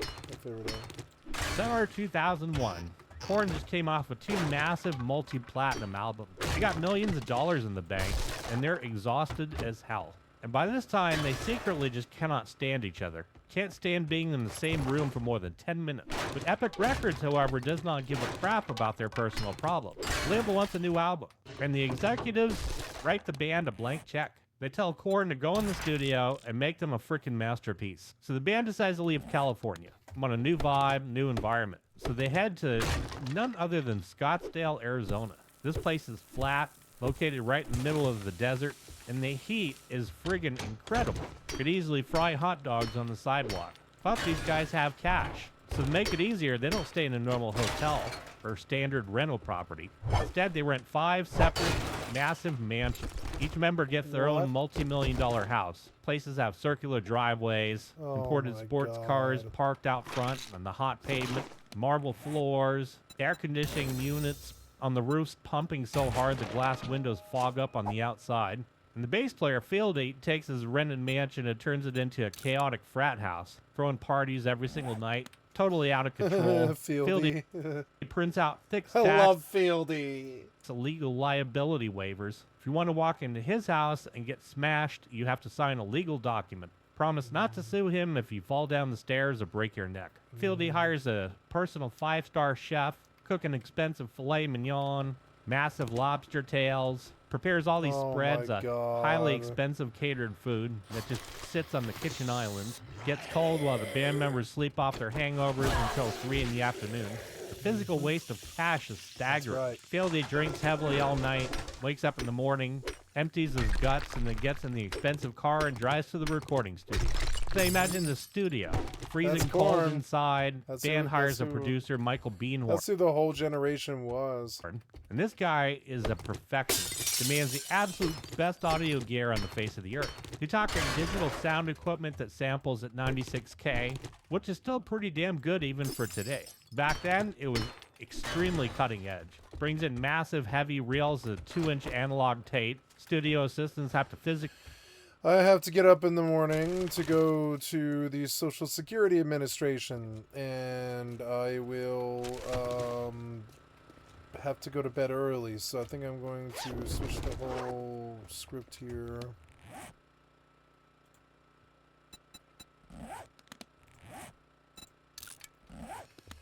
and go to Fortnite from all these other games. Yep, I'm going to go and go inside where I can log. And we'll go play some Fortnite for the last bit. Basically carry these heavy reels across the room.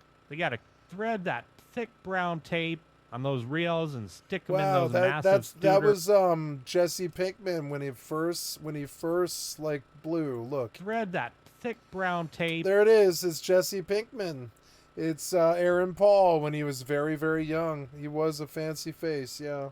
On those reels and stick them in those massive Studer recording machines. And the recording process, brutally slow, agonizing. Beanhorn spends 3 entire days just adjusting the physical microphones on the drum kit. Move a mic 1 single inch to the left, go back to the board, listen to it, walk back into the live room, listen to how it hits in the room, and then have the staff keep moving these microphones back and forth. Got the drum tech sitting on that stool, hitting that snare over and over and over again. Drives everybody in the building completely insane. And Korn has this massive support crew.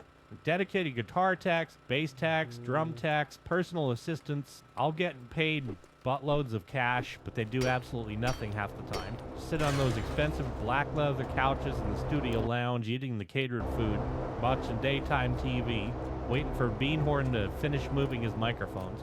Doing the vocals is just as brutal. Jonathan Davis screaming his lungs out into a highly expensive vintage condenser mic, finishes his take, and Beanhorn's like, no, do it again, and again, and again. I always wonder why he sounded so good. It was an old condenser. Sometimes 50 separate takes for a single vocal line. Got the thick tape rolling, clock is ticking, and Label's money is burning away rapidly. All in all, with everybody, catering, houses, the crew, they spend $4 million. It's a whole hell of a lot of cash for a heavy metal band. But Epic is footing the bill, fronting the cash, because they are expecting this thing to sell 5 million copies in the first month. We're talking a massive historic return on their massive investment. So now the album's done. It's early 2002, called The Untouchables. The music is dense, heavily layered, dark, brooding, sheer weight of that I didn't like The Untouchables. $4 million budget is completely baked into the sound. Send off the audio tracks to be mixed and mastered. James Schaefer, known to the fans as Monkey, gets a copy of the rough mixes. Now that they've done all of this, he's got to listen to the new mixes and learn his complex guitar parts for the upcoming world tour. So he puts his audio files on his personal laptop. Those things back then were big, thick, heavy silver machines. I got one at home. I could use it to bang in nails in the wall when you want to hang a picture. Monkey schleps it around in this carrying bag. And somewhere along the line, a critical mistake happens. Monkey leaves the heavy laptop sitting out, and somehow, some way, somebody gets a hold of the files. So now the files are out in the wild. And envision some hacker dude sitting in a dark bedroom somewhere, salivating over those Korn tracks while there's a heavy CRT computer monitor glowing in his face. But somebody has it. And you open up a peer-to-peer file sharing program, and it is called LimeWire. You know, the old bright green logo. And this person takes those raw, unmastered Korn files and drags them into a public shared folder. Boom, they're on the decentralized network. And somewhere else, some kid punches in Korn new album and stumbles upon a gold mine. Frickin' hit the jackpot. And so it begins. Now the heavy track Blame is out there, labeled as From Your Heart. The single Thoughtless, labeled as Tear Me Down. Alone I Break, titled Make It Go Away. Track order is all jumbled and backwards. Things all massively digitally compressed, but it doesn't matter. We're talking new Korn music here. Now all these people have these have the brand new Korn album sitting on their hard drive 3 months before it comes out in actual record stores. Friggin' burning copies, but because hey, that was the big thing back then. Blank CDs were CD cheap. burning parties. We used to throw parties with girls and smoke meth and burn CDs all night and be like, "Oh my God, we got like 100 albums each or something." And God, it was a different time. Music was a really important thing for me when I was young, and it still is. Yeah, I'm filling boxes right up quick.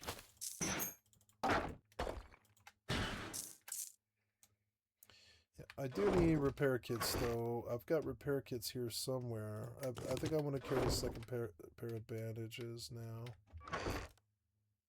Maybe I don't have any repair kits. So, did you log? Yeah, you did. You logged. And now I'm on Fortnite claim. Sounds extraction frame. Okay, I want to go into multiplayer 4-man 0-build squad fill. It would be cool if Fortnite had like bigger teams, like 12-man teams and stuff on a bigger island. They could go further. Like Overwatch.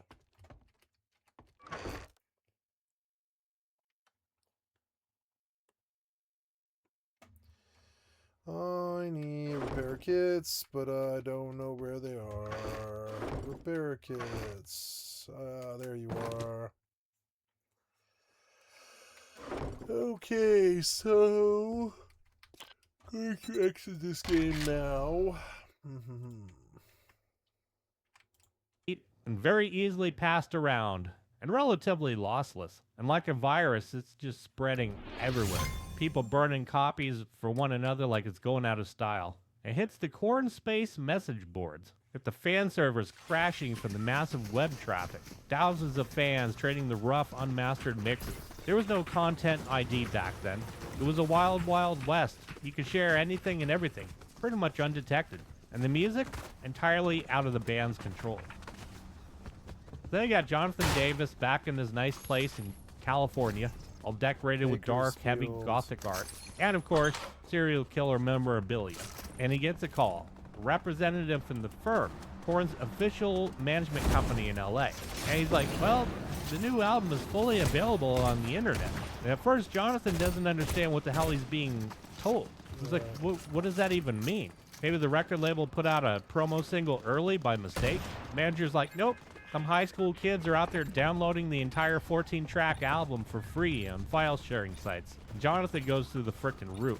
Here he is, he spent months trapped in a freezing vocal booth, screaming his lungs out, doing 50 takes a day just to satisfy a producer. So mad. Spent millions of dollars of the record label's money to manually construct a perfect sonic experience. And here's some anonymous kid with a cheap dial-up connection, giving the entire project away to the whole world. And in New York City, the execs at Epic are having a total, complete financial meltdown. Sitting in that massive corporate boardroom, looking down at these printed financial ledgers, stark red ink on the page, $4 million in the red. Epic paid for these 5 Arizona mansions, and 5-star chef, crazy-ass studio time and gear, and of course Michael getting his massive producer fee as well. And the expectation was that all this would be an investment so that they would sell millions of these plastic CDs in the first month. Not on the internet. Talk to kids walking into a Sam Goody or Tower Records, handing over $18 at the cash register for it. And the execs realized that they had this huge, unsolvable problem. They have zero control over the internet. And like I said, there's no content ID or takedown button they can press. You can't call LimeWire customer service because, well, LimeWire does not have a customer service department. It's a decentralized peer-to-peer network. So it's not like the audio files live in a single corporate server. Thousands of cheap hard drives inside of thousands of messy bedrooms across the globe. The lawyers are scrambling, drafting heavy legal documents, sending cease and desist letters to every website owner they could get a hold of, trying to forcefully shut down the fan forums, but it's useless. Total whack-a-mole. Every time they manage to take down one download link, 10 more pop up in its place. Fans are trading the files on instant messenger programs. Friggin' Genie's completely out of the bottle, and the bottle smashed on the floor. Back in the rehearsal room in California, the band is furious. The Monkey realizes this massive leak came directly from his silver laptop. He feels terrible. Wants to throw the thing in the swimming pool. Tension in the rehearsal room is so thick he could cut it with a knife. Band members pointing fingers directly at each other and yelling. They heard how it sounds out there, and Jonathan's yelling about the compromised audio quality. Can't stand the fact that people are listening to the unfinished rough mix, which of course do not have his final vocal effects applied. Volume levels are unbalanced, heavy guitars drowning out the bass. Total freaking mess. Fielding's totally over it. He doesn't really care about the audio quality, he just wants to get on the tour bus and get the hell out of there. The rest of the band's deeply paranoid. They feel personally violated. So now what does the label do with it? You know, especially back then when they didn't really have a handle on what the hell was going on. The only thing they can do is trying to save their investment is to push the official release date forward. You need to get that physical CD on the store shelves before every single fan on Earth downloads it for free. So they launch a massive, expensive marketing campaign, so yes, dumping more money into the album already. They want to convince the kids to buy the real version. Show them that the real track titles and the high-quality album artwork make it all worth it. Day before the release, Korn plays a massive promotional concert in New York City, killed a real Hammerstein dude. Ballroom. Venues packed. Why did a real enormous dude show up stage, here? lighting rig costing thousands of dollars an hour to operate, and the band just tear through their set, showing off those new songs, playing through them flawlessly. Epic broadcast the entire concert live in the movie theaters across the U.S. Kids buying physical tickets to sit in a dark movie theater and watch a rock concert on the big screen. Label is pulling out every single stop, trying to create an unavoidable cultural event, practically begging the fans to go to the record store the next morning. For And they kept Korn? going. They crowdsourced music videos for the single Alone I Break. Korn collaborated with MTV on a reality contest, let But it's fans not that direct the good. music video.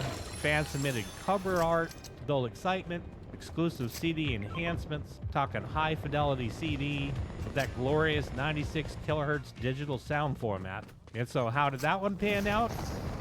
Not good. So CDs hit the store shelves, fans go to the malls, they buy the album. Band sits in LA waiting for the official sales numbers to come in. A week later, the Billboard Top 200 charts are published. Management company calls Jonathan, reads him the exact numbers off a sheet of paper. Sold 434,000 copies in its first week. Now, for any normal rock band, selling over That's really good, 400,000 copies in a but single not week, for that band. pretty damn good. Life-changing victory in a lot of cases. Means you're rich. Why'd you But for steal my Korn, bullets? it's a devastating, embarrassing blow. The previous album, Issue, sold hundreds of thousands of Issues copies was good. more in the same exact time frame. It was a bad album, but it The was leader, good. of course, was a global cultural phenomenon. Jonathan asked the manager who took the number one spot on the chart. Manager tells him it was Eminem. He had just released his new album, The Eminem Show. Took the number one spot easily. Sold well over 1 million copies in the first week. Completely crushed Korn's massive, expensive masterpiece. Jonathan is furious. Goes on a press tour. Sits in front of music journalists. Back then, they all had the small plastic recorders placed on the table in front of them. Jonathan's like, it was the internet pirates. Tells them the teenage hackers stole their record sales. Kids downloading the album ruined the band's chart position. Says they stole their livelihood. No mention of five-star chefs, rented mansions, or liability waivers. The execs at Epic Records, they look at the final sales numbers. We got this massive $4 million hole in the quarterly budget. Realize they'll not recoup that too well. But a big lesson learned from that. Because it turned out that the teenagers didn't give a crap about the 96 kilohertz analog tape or expensive recording gear. They just want these friggin' MP3 files for free. And it was at that very point that the label really realized that the golden age of selling plastic discs is officially over. Thank you.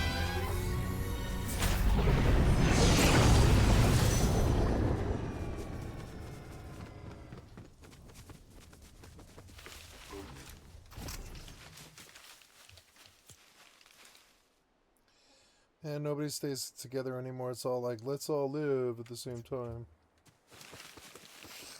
That guy full left.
I almost killed that guy. I dumped so much goddamn rounds in him point blank. I don't know how he lived. I should have been able to wipe him right there.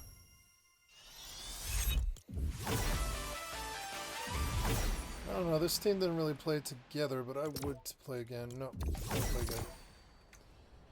Gotta go to bed soon.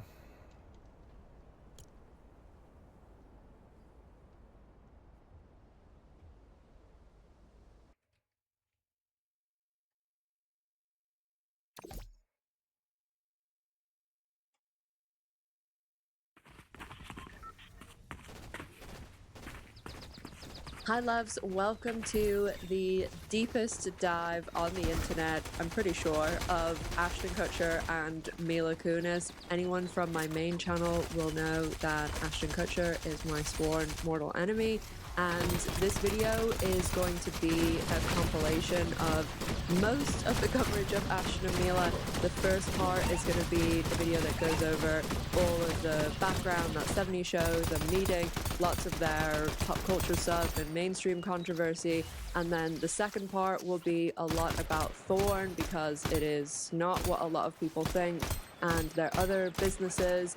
And then the third part will be about more stuff that's going on today with them and their recent attempt to come back into the mainstream with Netflix movies and controversial Ryan Murphy TV shows. I do have some other videos on my main channel, Coffee and Cults, that discuss Ashton and Mila in combination with others. There's a That 70s Show cast video that talks about both of them and the behind the scenes of the show, and there's another video about Diddy and Ashton Kutcher's Rat Pack that roamed Hollywood in the early 2000s. So I will leave both of those videos linked in the sources along with everything else that's been used to make these videos, and I'll leave a link to my main channel as well, but I hope you enjoy the video. All over the world, people dream of going to Hollywood and making it. And while making it can be defined by varying degrees of success, most would agree that the pinnacle of making it in Hollywood is being rich, famous, and gaining a spot on the coveted A-list. Two people who made this a reality are Ashton Kutcher and Mila Kunis,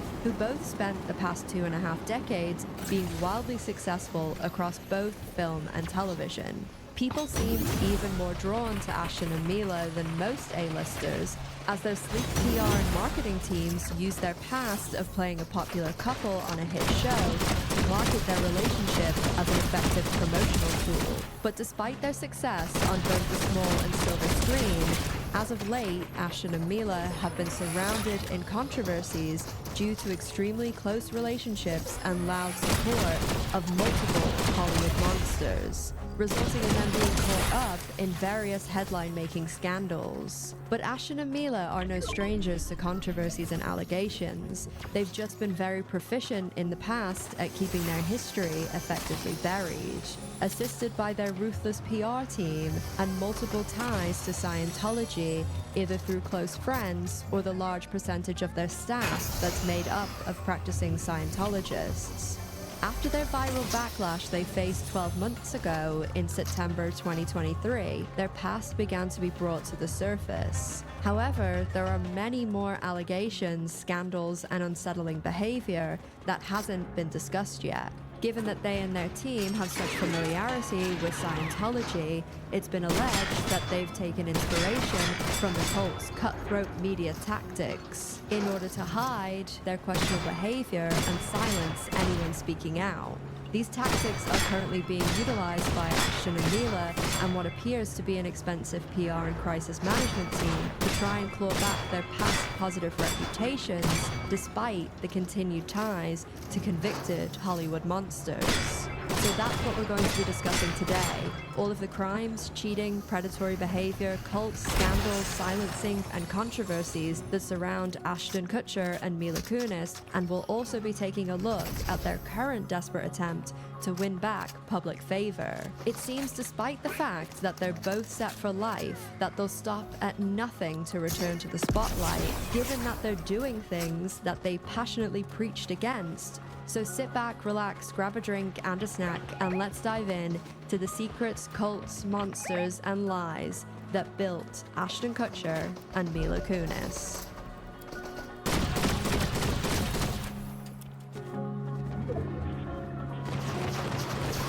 Ashton Mila Kunis both got their big break in 1998 when they were cast as Michael Kelso and Jackie Burkhardt on That 70s Show. That 70s Show was one of Fox's most successful shows ever and ran for almost a decade, premiering in 1998 and running until 2005. The show made stars out of its 6 unknown at the time cast members, and all of the cast members went on to have successful careers in Hollywood in the early and mid-2000s, with some of the cast even exploding into superstardom. The 2 most successful A-listers from the cast were, of course, Ashton Kutcher and Mila Kunis, who even went on to marry each other after playing love interests on That 70s Show. That 70s Show ran for 200 episodes, making it Fox's second longest running live-action sitcom, just behind Married with Children, although it didn't quite have the same rating success. The premiere of the first season in 1998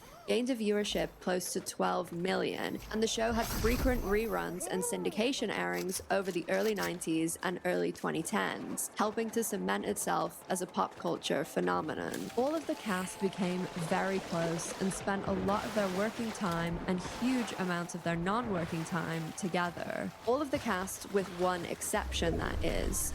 As throughout the run of the show, and for many years after, Topher Grace got a lot of flack for not wanting to hang around the rest of the cast. And according to many people who worked on That 70s Show, Topher Grace did not like or get along with the leader of the group, Danny Masterson, who was the oldest cast member out of the main group and also the actor with the most experience at the time when the show premiered. 20 years later, it seems as though Topher Grace was just right to avoid the group, and especially Ashton Kutcher's best friend, Danny Masterson. When the show was on the air, Ashton Kutcher was extremely close friends with Danny Masterson and Wilder Valderrama. Ashton and Danny did go on to remain friends for the rest of up until present day, and Ashton and Danny both have frequently referred to each other as best friends. They have worked on other projects together, they have worked on businesses together, and they are very close.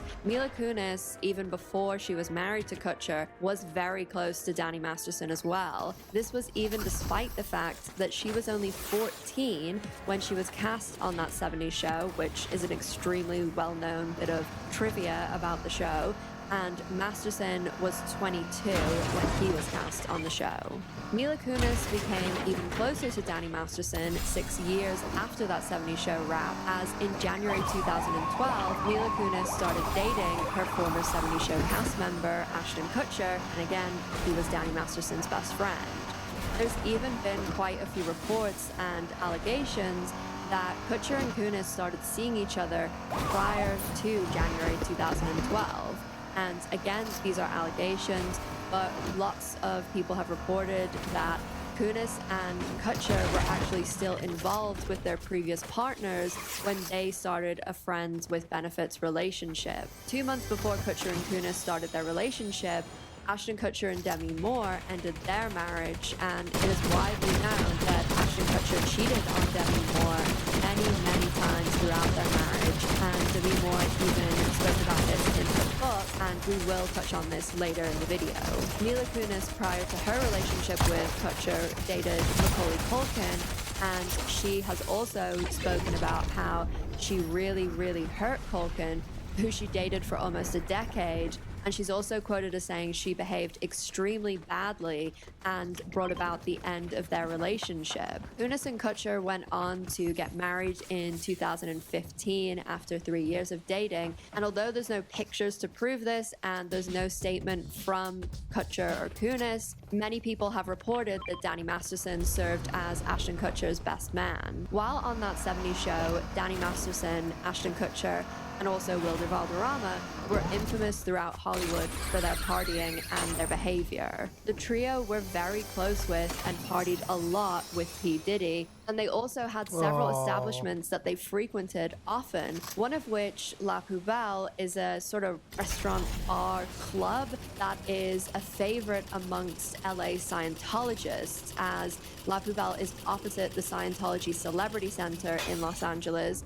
And the reason this was favorited amongst the trio is because, again, the leader of their group, Danny Masterson, is a lifelong Scientologist, and he is a very dedicated Scientologist, with his entire family being lifelong Scientologists as well. Masterson, as I said earlier, his brother, Chris Masterson, who also has not the best reputation, maybe that's a topic for another video, he was on Malcolm in the Middle, and then Masterson's sister, or half-sister, Alana Masterson, she is most well known for The Walking Dead. She played Tara, and she's also very close friends with Hilary Duff. As nearly anyone can tell you, many dark allegations have swirled around all three members of this group, with varying degrees of allegations, obviously the worst of which being against Danny Masterson. And you'll even see stories about cheating and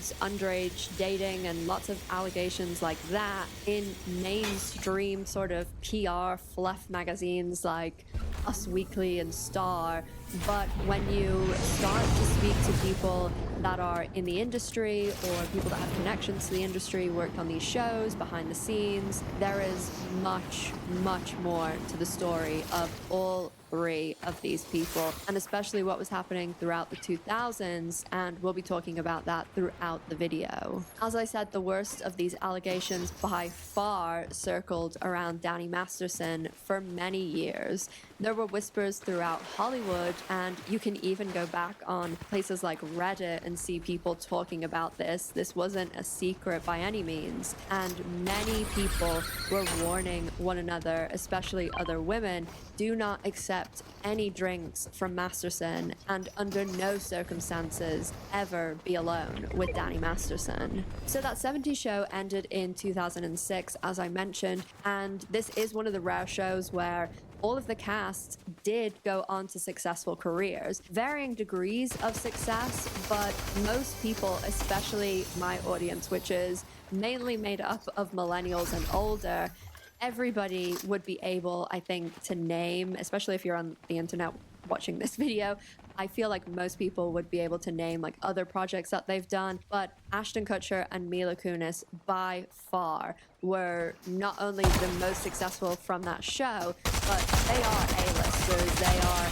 extremely well known, and even, you know, very normally like mainstream audiences, like my sisters who do not watch YouTube or read like anything online, basically, they even really like and know a lot about Mila Kunis and Ashton Kutcher, obviously prior to what happened. By March 2017, there still was a lot of success surrounding all of the cast members of that 70s show, and as I said, despite a lot of allegations and controversies, especially regarding Ashton Kutcher, which we will get into a lot in a minute, Ashton Kutcher and Mila Kunis relatively didn't get a lot of issues. They have great PR and a lot of success. They got interviews, and the general sort of reception to them was good.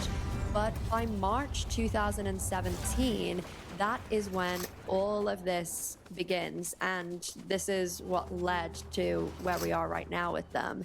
Because in order to explain what happened to Ashton Kutcher and Mila Kunis, why they experienced so much backlash, and what they are attempting to do in present day right now, we have to intertwine their story with what happened with Danny Masterson between 2017 and 2023.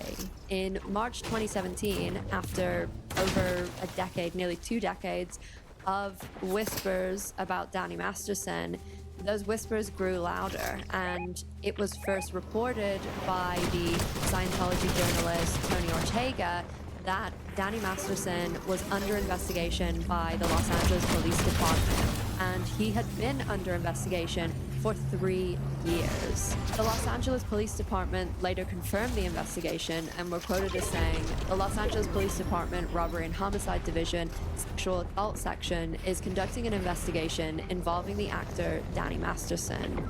3 women have come forward and disclosed that they were sexually assaulted by Masterson during the early 2000s. For the next 6 years, there was a massive investigation into Masterson, and 2 trials because the first trial ended in a mistrial. But in May 2023, Masterson was found guilty of rape against 2 of the 3 women.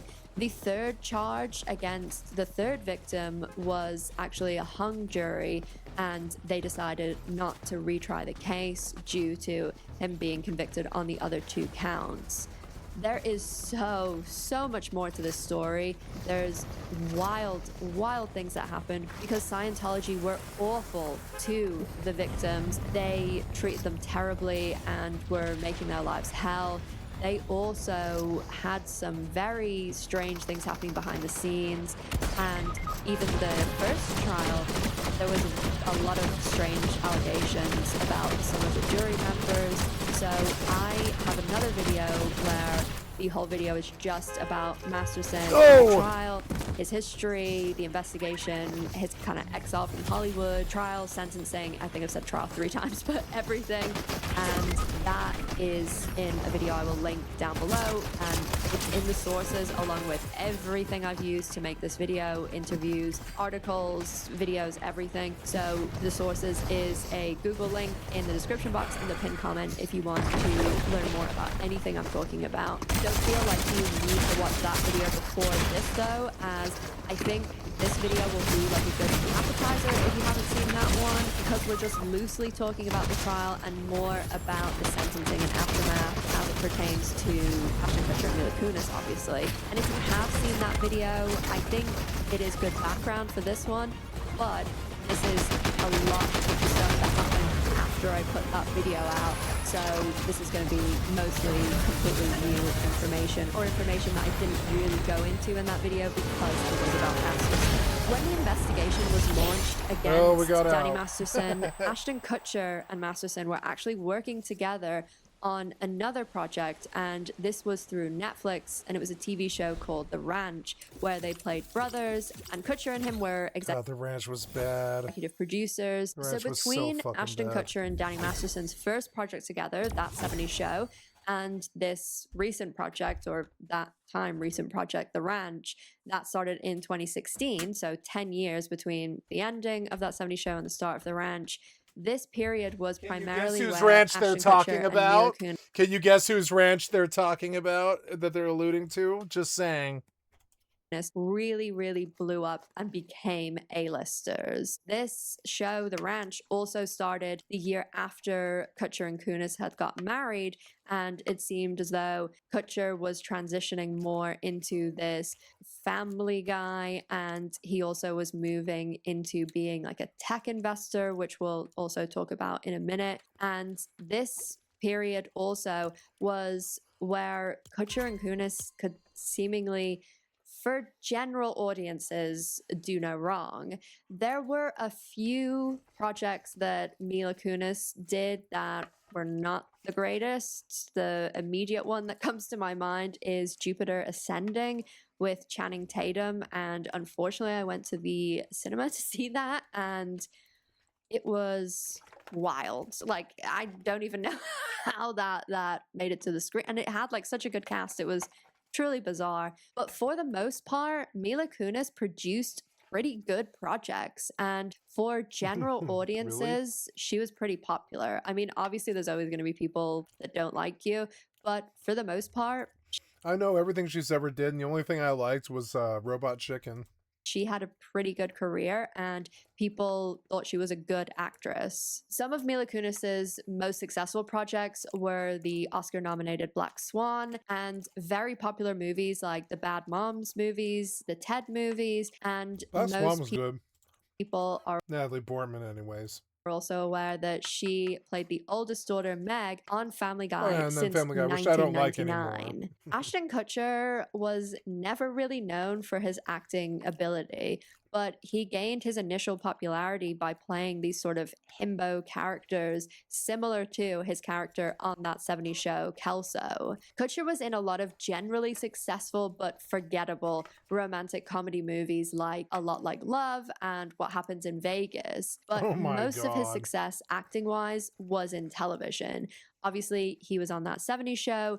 He had the celebrity prank show Punk'd, which If you're younger than a Terrible. millennial, you might not know what that is, but it is Or basically older. Ashton Kutcher would just go and prank other celebrities. Probably now, if you look back on it too, it would be horrifying, some of it.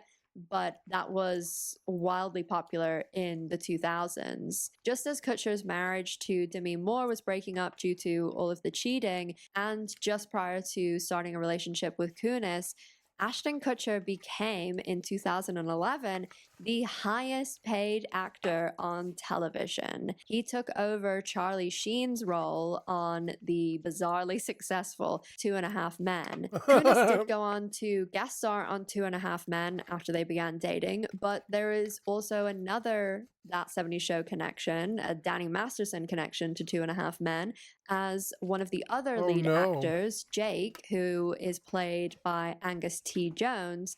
I that is hated actually 2.5 Men. I thought it was an abomination on the airwaves. Danny Masterson's cousin. He is Oh my god. cousins with Angus Jones. Kutcher also has had a lot of success in the tech sector as a venture capitalist. He is the co-founder of A-Grade Investments, and A-Grade also has a successor fund called Sound Ventures. Kutcher, via A-Grade and Sound Ventures, has invested in quite a few tech startups such as Airbnb, Skype, Uber, and WeWork. WeWork has also had a lot of controversy, much of which was connected to its founder, Adam Neumann, who Ashton Kutcher was very close friends with. Many accusations surround Neumann and his wife, Rebecca Neumann. Rebecca is actually the cousin of Gwyneth Paltrow and the actress from the L Word, Kate Manning. I swear all of these people are connected. And I actually think that every single person that I've talked about on my channel, which is all controversial people, I can connect them all to each other. Because another example of that is WeWork. 71% of WeWork is owned by SoftBank Vision Fund. And one of SoftBank's managing partners, who has said some extremely questionable things in the middle of board meetings, is a man named Jeff Hausenbolt. And Hausenbolt was just hired by Jimmy Donaldson and Mr. Beast. What's that saying? Alleged birds of a feather all allegedly flock together, because I swear all of these people are connected. Both Ashton Kutcher and Mila Kunis have both had incredibly successful careers individually, and they also have always used their relationship as a marketing tool, which is not uncommon in Hollywood these days. Many other prominent Hollywood couples do this. Another example similar to Ashton and Mila would be Kristen Bell and Dax Shepard. And of course, Kristen Bell and Mila Kunis were in the Bad Moms movies together, and Ashton Kutcher hired Dax Shepard in his first significant thing Okay, ever. guys, so my headphones are dying, and I'm going to bed because I have to be up here in 8 hours, so I love you guys. Thank you for hanging out with me on a Sunday night. Y'all have a wonderful evening, and I'll see you tomorrow for some more video games, but it's kind of like a day that's cut up for me because I've got a doctor's appointment in the evening, and I got to go see the government tomorrow about something. Midday, so it's kind of a low-key day for me. I'll be on in the evening all night, but it'll be a bad day. I'm sorry about that. Sorry about that. Y'all have a wonderful day. I'll see you later. Bye.